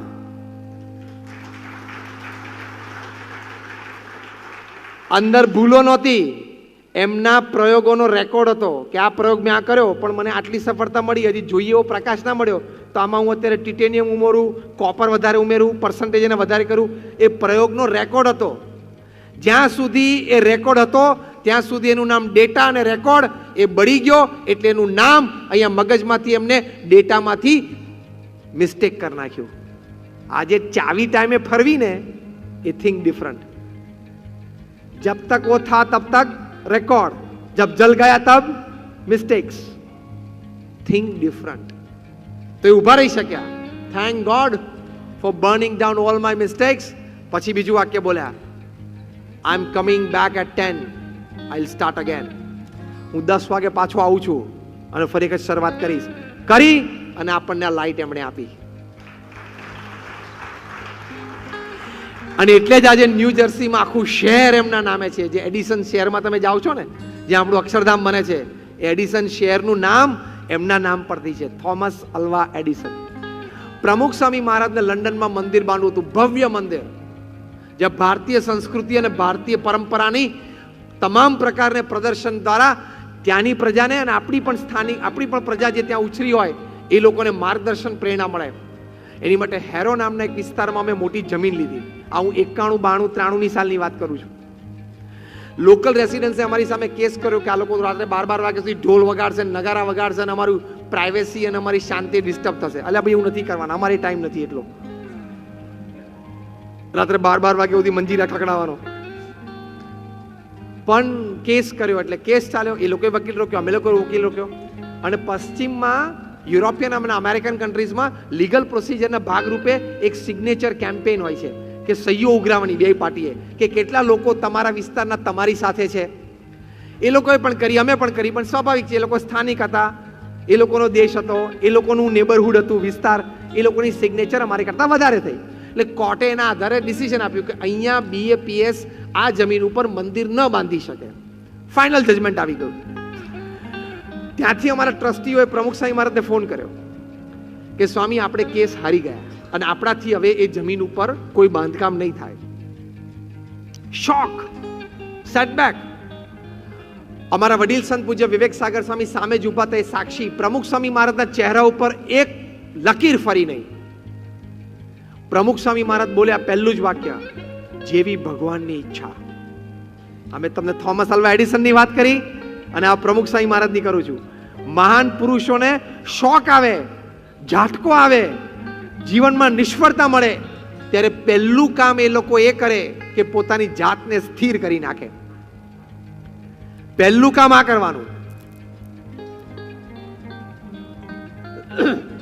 તમે બે બાકડા થઈ જાઓ, રઘવાયા થઈ જાઓ, કંઈક કરી બેસો તો એક નુકસાન આવ્યું છે અને બીજું નુકસાન શરૂ થાય. દે થિંક ડિફરન્ટ કે પહેલા હું મારી જાતને સ્થિર કરી દઉં, મારી સ્થિરતા હું આઘાતમાં પણ નહીં ગુમાવું. આ થિંક ડિફરન્ટ, થિંક બિગ. પ્રમુખ સ્વામી મહારાજ બોલ્યા કે જેવી ભગવાનની ઈચ્છા. પછી બીજું વાક્ય બોલ્યા કે આપણે તો આપણો પુરુષાર્થ કરી લીધેલો, હવે ભગવાનની જેમ ઈચ્છા આપણને માન્ય છે. કેટલી સ્થિરતા. અને ત્રીજું વાક્ય બોલ્યા જે પ્રમુખ સ્વામી મહારાજ બોલ્યા કે મંદિર તો આપણે કરવું જ છે અને કરીશું જ, બીજી જગ્યા શોધવાની ચાલુ કરી દો. અને આ ફોન મૂકીને તરત જ મીટિંગ કરો અને બીજી જગ્યા ચાલુ કરો. મંદિર તો કરવું જ છે. અને કર્યું. અને 1995માં જ્યારે એનું ઉદ્ઘાટન પ્રતિષ્ઠા થયું ત્યારે રીડર્સ ડાયજેસ્ટ આટલું મોટું આંતરરાષ્ટ્રીય મેગેઝિન, એમણે આર્ટિકલમાં લખ્યું કે it is the 8th wonder of the world, દુનિયાની 8મી અજાયબી.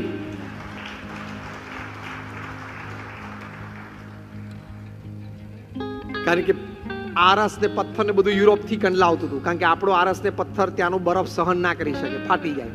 ત્યાંથી તમારે લાવવું પડે કંડલા, કંડલાથી રાજસ્થાન જાય, ઘડાય, પાછું કંડલા આવે, પાછું શિપમેન્ટ જાય. અત્યારે આપણે વાત કરીએ છીએ, પણ આજથી આ 35 વર્ષ પહેલા પ્રમુખ સ્વામી મહારાજે મેક ઇન ઇન્ડિયા પ્રોજેક્ટ કરેલો. આ માલ તમારો, raw material Europe, make in India and assembled in London. કહેવાય ને માસ્ટર સ્ટ્રોક. 26,000 પીસીસ થી બનેલું છે લંડનનું મંદિર, જીગસો પઝલ જેવું. 2 પીસ પણ બગડ્યા નથી. આ માસ્ટર સ્ટ્રોક કહેવાય. Row material Europe, make in India અને એસેમ્બલ્ડ ઇન લંડન. તો થિંક ડિફરન્ટ. સેટબેક તો આવશે, જીવનમાં આઘાત તો આવશે, પ્રશ્નો તો આવશે, નિષ્ફળતાઓ તો આવશે, પણ એમાં તમે હારી જાઓ, થાકી જાઓ, બેસી જાઓ, પાછા પડી જાઓ, રોવા માંડો, તણાવમાં આવી જાઓ, તો તમે જીવન હારી જશો. કાયમ એમ નહીં વિચારવાનું કે મારી સાથે જ આવું થાય છે. થાય, ઇટ હેપન્સ. જીવનમાં આ વિચાર રાખવાનો, think different. A pet is also necessary and a slap is also necessary. જીવનમાં પ્રશંસા પણ જોઈએ અને શિક્ષા પણ જરૂરી છે.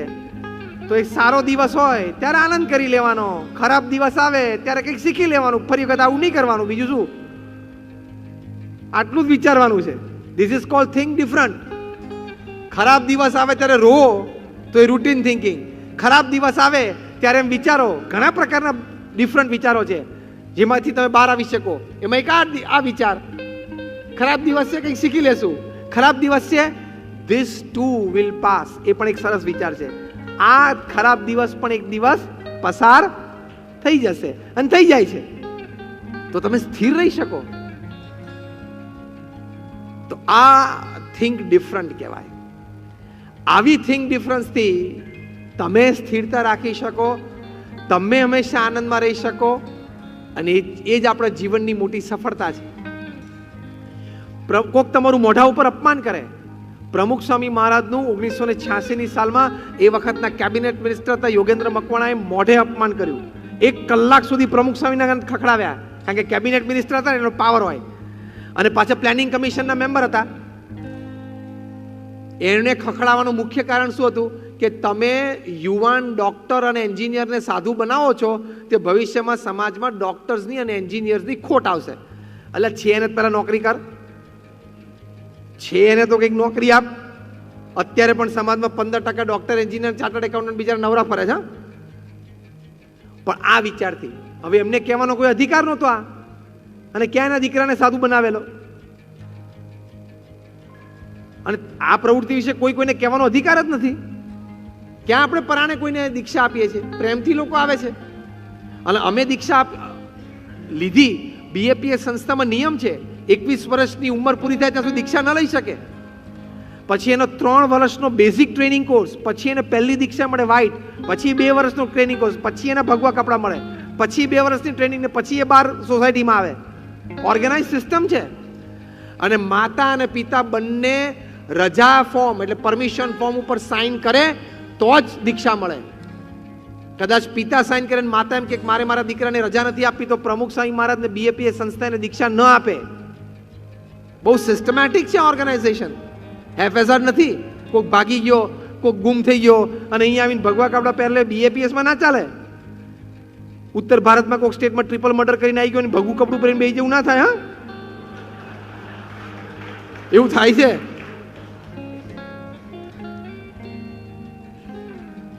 લાવું એમને 1 કલાક સુધી અપમાન કર્યું. અમારા વડીલ સંત પૂજ્ય વિવેક સાગર સ્વામીને રોકવા ગયા. પ્રમુખ સ્વામી મહારાજ કે એમને બોલી લેવા દો, એમના મનમાં વરાળ છે ને કાઢી લેવા દો. કાઢી વરાળ 1 કલાક એવું શાંત થયા ને પ્રમુખ સ્વામી મહારાજે બહુ સ્થિરતાથી ઘડિયાળ સામે જોયું. રાત્રે 8:30 થયેલા.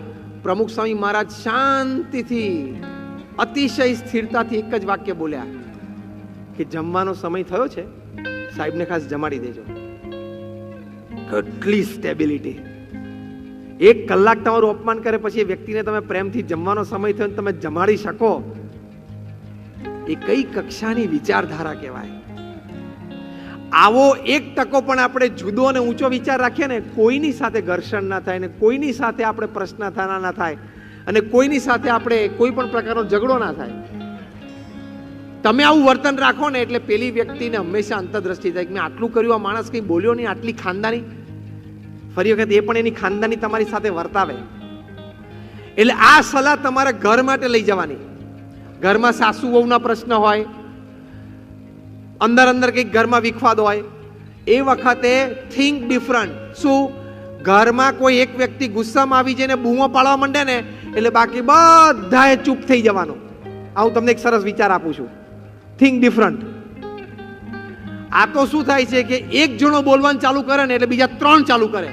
તું રહેવા દે, તું બોલીશ નહીં, મને અંદર ખબર છે, તે શું કર્યું તું મને ખબર છે. ચાલુ થઈ જાય છે કે નહીં? સાચું તો બોલો. પણ હવે થિંક ડિફરન્ટ. બધા બોલવા માંડો ને રૂટીન થિંકિંગ છે. થિંક ડિફરન્ટ શું? એક જણો ગુસ્સામાં આવીને બોલે ઘરમાં કોઈ પણ વ્યક્તિ, એ સાચો છે કે ખોટો છે કોઈએ નહીં જોવાનું. એ વખતે બધાએ આમ જ શાંતિથી એને સાંભળવાનો. ભલે ખોટો હોય, એની ગેરસમજ થઈ હોય, તો એ વખતે કોઈએ રિએક્શન નહીં આપવાનું. આ તમારા પરિવારમાં શાંતિ જળવાય એની માટે હું તમને એક સરસ વિચાર આપું છું, જે પ્રમુખ સ્વામી મહારાજ કહેતા. આ એમનો વિચાર છે. એ માણસ 5-10 મિનિટ બોલશે ને પછી એમ થશે કોઈ બોલતું જ નથી, શાંતિથી સાંભળે છે, એટલે પછી કંટાળીને બંધ થઈ જશે. પછી 2 દિવસ પછી 48 કલાક જવા દેવાના. 2 દિવસ પછી શાંતિથી સાથે બેઠા હોય ને ત્યારે એને કહેવાનું, તું જે આ વાત કરતો હતો ને એ વાત આમ હતી, અને પ્રશ્ન આમ હતો, તારા સમજમાં વાત આમ હતી. એ ખોટો હોય તો એને બહુ અંતરદ્રષ્ટિ થશે, અને સાચો હોય તો સ્વીકારવું તારી વાત સાચી છે, આપણે સુધારો કરશું. કેટલી શાંતિ રહે. પણ તમે બધા ફેમિલી મેમ્બરની નેગેટિવ વાતો ભરીને બેઠા હોય અને બધા રાહ જોતા હોય કે એક જણો બુલેટ છોડે એટલે બધા તોપ ચાલુ કરી દે. આ કેવું કહેવાય ખબર છે? તમે જોજો, તમે જ્યાં રહેતા હશો ને ત્યાં રાત્રે 12, 12:30, 1, 1:30 વાગે ને એટલે ગલીઓ બધી સુમસાન થઈ જાય ને એટલે બધા કૂતરા રોડ ઉપર આવી જશે. જોજો તમે, વાહન વ્યવહાર બંધ થાય ને રાત્રે 1, 1:30 વાગે એટલે કૂતરાઓ બધા રોડ ઉપર આવે, અને એમાંથી એક જ જણાને ભસવાની જરૂર પડે. બાકીના બધા, એક જ જણો ભસે એટલે બાકીના બધા. એક જણો કેમ ભસ્યો, કયા કારણથી ભસ્યો, એ બાકીનાને કોઈને ખબર નથી હોતું. હા, વાત સાચી ખોટી? બાકીના 15 કૂતરાને કાંઈ ખબર નથી પડતી કે આ કેમ ભસ્યું. એને એટલું જ એક જણો ભસ્યો એટલે આપણે બસ આટલું યાદ રાખજો જે બોલ્યા એ. પછી એક કૂતરું ક્યાંક દોડશે ને સ્પીડમાં, સામાન્ય દોડતું હશે ને તો કોઈની પાછળ નહીં જાય, પણ જો એ કૂતરું સ્પીડમાં દોડ્યું ને તો બધા કૂતરાની પાછળ પાછળ દોડશે. કેમ કે આ દોડ્યું ને એટલે ત્યાં કંઈક હશે, તે કંઈ જોયું નથી, તને ખબર નથી, તું શું કામ દોડે છે? એટલે આ માનસિકતા પછી ફ્લેટમાં 10મા માળ સુધી જાય છે દિવસ દરમિયાન. ખબર પડી? આ જે માનસિકતા છે ને રાત્રે 1:30 વાગ્યાની પ્રાણીઓની, એ માનસિકતા ચડતી ચડતી ચડતી સવારે 10 વાગ્યા સુધી તો 10મે માળે ચડી જાય છે, અને મુંબઈ તો 25 ને 50મા માળે ચડી જાય છે. શું કે એક જણો બોલે એટલે બાકી બધાએ બોલવાનું ચાલુ કરી જ દેવાનું. એક જણો થાળી પછાડે એટલે બીજા 2 જણાએ પછાડવાની. તો એ શું થયું? રાત્રે 1:30 વાગ્યાની માનસિકતા સવારે 10 વાગે 10મા માળે પહોંચી. પહેલા માળે તો સવારે 6 વાગે પહોંચી જાય. પહેલા બીજા માળવાળા હોય ને તો સવારે 6 વાગે હોય. What I mean to say is, you think different. If somebody is shouting, do you need to shout? કોકે એક બૂમો પાડવાની ચાલુ કરી તો તમારે શું બૂમો પાડવાની? એને કંઈક ગેરસમજ છે, એ ગુસ્સાના આવેશમાં છે, એને કંઈક ઉદ્વેગ છે, એ કંઈક ઠાલવે છે, તો તમે શાંતિથી એને જજ કરો ને. ભગવાને તમને બુદ્ધિ આપી છે, તમને શાણપણું આપ્યું છે. આને કહેવાય થિંક ડિફરન્ટ. તો તમારા ઘરનું વાતાવરણ બી ડિફરન્ટ, શાંતિથી બધા રહી શકે.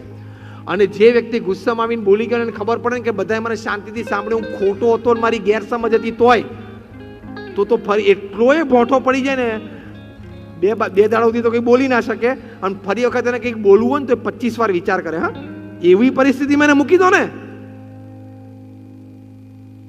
તો એ હકીકત છે આ. તો આવી રીતે આપણે એક થિંક ડિફરન્ટની વાત છે. આવી રીતે સારા અને ઉમદા વિચારો રાખીએ તો આપણે પણ જુદા થઈ શકીએ, આપણે પણ સારી રીતે જીવનમાં કાર્ય કરી શકીએ. અને પછી તમે એકવાર જુદા થઈ જાઓ આવા વિચારોથી, તમે એકવાર ઊંચા થઈ જાઓ આવા વિચારોથી, પછી તો તમે સાકરનો કટકો.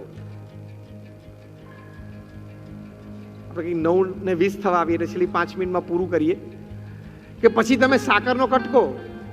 દરેકને તમારા પ્રત્યે લાગણી થશે, દરેકને તમારા પ્રત્યે પ્રેમ થશે, દરેકને તમારી સાથે કામ કરવું ગમશે, દરેકને તમારી સાથે રહેવું ગમશે. અત્યારે અહીંયા એક પણ કીડી દેખાતી નથી, પણ એક સાકરનો કટકો મૂકીએ તો હમણાં અડધો કલાકમાં 25-50 કીડીઓ ભેગી થઈ જાય ને. સમજો એ કીડીઓ જે ભેગી થાય છે સાકરના કટકાના આકારને જોઈને નહીં. It doesn't have a shape. એ સાકરના કટકાના કલરને જોઈને નથી આવતી, કારણ કે સાકરના કટકાને કોઈ કલર નથી હોતો. એ સાકરના કટકાના ફ્રેગ્રન્સને જોઈને નથી આવતી કીડીઓ. સાકરના કટકાને કોઈ સુગંધ નથી, સાકરના કટકાને કોઈ આકાર નથી, કોઈ રંગ નથી અને કોઈ સુગંધ નથી. છતાં કીડીઓ તણાય છે એનું કારણ શું? કે એની પાસે ગળપણ છે, અને એનાથી એ વિશેષ ગળપણ સિવાય કાંઈ નથી. ગળપણ છે અને ગળપણ સિવાય કાંઈ નથી. આ વાક્ય યાદ રાખજો. એમ તમારું થિંકિંગ જો ડિફરન્ટ, થિંકિંગ જો હાઈ, અને થિંકિંગ અન્ય માટે, એ પણ સુખી, હું પણ સુખી થઉં, હું કંઈક મદદરૂપ થઉં, એવી ભાવના અને વિચારોથી તમે જીવશો ને એટલે તમે સાકરના કટકા. પછી તમારી પાસે રૂપ નહીં હોય ને તોય લોકો ખેંચાશે, તમારી પાસે પૈસા નહીં હોય ને તોય લોકો તમારી પાસે કામ કરવા માટે આવશે, તમારી પાસે કોઈ લૌકિક આવડત નહીં હોય ને તોય લોકોને તમારી પાસે બેસવું ઉઠવું ગમશે. કારણ કે પછી તમારા અંતરમાં ગળપણ અને ગળપણ સિવાય કાંઈ નહીં. એટલે શું? સારા અને ઊંચા વિચારો, અને સારા અને ઊંચા વિચારો સિવાય કાંઈ નહીં. એટલે તમે સાકરનો કટકો. ડૉક્ટર એપીજે અબ્દુલ કલામ પ્રમુખ સ્વામી મહારાજને મળ્યા અને એટલા અભિભૂત થઈ ગયા પ્રમુખ સ્વામી મહારાજની આધ્યાત્મિકતાથી. એમને પ્રમુખ સ્વામી મહારાજ ઉપર પુસ્તક લખ્યું, transcendence. Subtitle my spiritual experiences with Pramukh Swami મહારાજ. પ્રમુખ સ્વામી મહારાજ સાથે મારા આધ્યાત્મિક અનુભવો. એમાં 50મા પાના ઉપર ડૉક્ટર એપીજે અબ્દુલ કલામે લખ્યું કે Pramukh Swami Maharaj has put me in a God synchronous orbit. મને ભગવાનના પરિભ્રમણમાં મૂકી દીધો. બીજું વાક્ય લખ્યું કે he has put me in my final position. It doesn't need any manoeuvres. એની સ્પેસની ભાષામાં લખ્યું છે કે મને ફાઇનલ પોઝિશનમાં મૂકી દીધો છે, હવે મારે એમાંથી કોઈ ફેરફારની જરૂર નથી. એમને લખ્યું કે પ્રમુખ સ્વામી વોઝ માય અલ્ટિમેટ ટીચર. મારા 2 મોટા શિક્ષકો ડૉક્ટર વિક્રમ સારાભાઈ એમણે મને ઘણી બધી વાતો શીખવાડી, પણ પ્રમુખ સ્વામી મને શીખવાડ્યું કે કેવી રીતે હું અને મારું એ બે મૂકી અને પછી કામ કરું તો લોકોને કેટલો લાભ થાય ને પોતાને પણ થાય. એ હું પ્રમુખ સ્વામી પાસેથી શીખ્યો. એટલે પ્રમુખ સ્વામી ઇઝ માય અલ્ટિમેટ ટીચર. પહેલી વખત પૃથ્વીમાં ઇતિહાસમાં એવું બન્યું કે એક પ્રેસિડન્ટ એક ધર્મગુરુ માટે પુસ્તક લખે. પહેલી વાર એવું બન્યું આ પૃથ્વી ઉપર કે એક એન્જિનિયર ને એક સાયન્ટિસ્ટ એક 5 ધોરણ ભણેલી વ્યક્તિ માટે અહોભાવથી પુસ્તક લખે. અને પહેલી વખત એવું બન્યું કે ક્રોસ કમ્યુનિટી આટલું મોટું પુસ્તક લખાણું. કેમ? પ્રમુખ સ્વામી બીકેમ ડિફરન્ટ. એ નાત જાત અને વ્યક્તિથી પર થઈ ગયા, કારણ કે એમને આવા ઊંચા વિચારો રાખ્યા.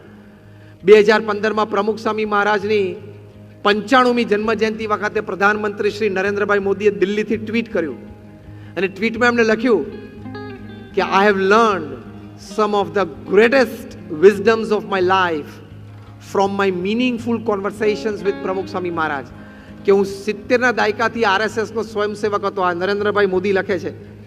ત્યારથી હું પ્રમુખ સ્વામી મહારાજના સંપર્કમાં હતો અને ઘણી વખત એમની સાથે વાર્તાલાપમાંથી હું જીવનની ઘણી બધી સારી ભાવનાઓ અને વિચારો એમના થકી શીખ્યો છું. આ નરેન્દ્રભાઈએ લખેલું. એટલે તમે you become a different personality. તમે એક જુદી વ્યક્તિ બની જાઓ. ટૂંકમાં ફૂલ અને કાંટા બે ભેગા જ હોય છે ગુલાબના છોડ ઉપર. ગુલાબના છોડ ઉપર ફૂલ અને કાંટા બે ભેગા હોય છે. એમ આપણે પણ પૃથ્વી ઉપર આવ્યા છીએ. આપણા પણ અમુક સ્વભાવ પ્રકૃતિઓ છે અને સદગુણો પણ છે. Choice is yours to pluck the flower or the thorn. તમારી ચોઇસ છે કે તમારે ફૂલ લેવું છે, ફૂલ બનવું છે કે કાંટો થઈને જીવવું છે. ચોઇસ આપણી છે. 70-80 વર્ષનું જીવન છે. એમાં કઈ ચોઇસ આપણે મેક કરીએ. Because if you make a good choice, you stand a good chance to create a good change. તમે જો સારી ચોઇસ બનાવશો તો તમારી પાસે એક તક હશે કે તમે એક સારું પરિવર્તન વ્યક્તિ અને સમાજમાં લાવી શકશો. અને one man can make the difference. મહાત્મા ગાંધીએ આટલું મોટું પરિવર્તન લાવી શક્યા. નેલ્સન મંડેલા આટલું મોટું પરિવર્તન લાવી શક્યા. પ્રમુખ સ્વામી મહારાજ સમાજમાં આટલું મોટું પરિવર્તન લાવી શક્યા. એ શક્તિ ભગવાને આપણને બધાને આપી છે. પણ આપણે જ્યાં રૂટીનમાં જીવીએ છીએ ત્યાંથી કંઈક ઊંચા ઉઠીને if you think different you become different. તો આ બધા માટે ખૂબ પ્રાર્થના છે કે આવા વિચારો અને ભાવનાઓ આપણને સર્વેને રહે. અને let us think different to become different. Thank you very much and all my prayers for all of you. જય સ્વામિનારાયણ.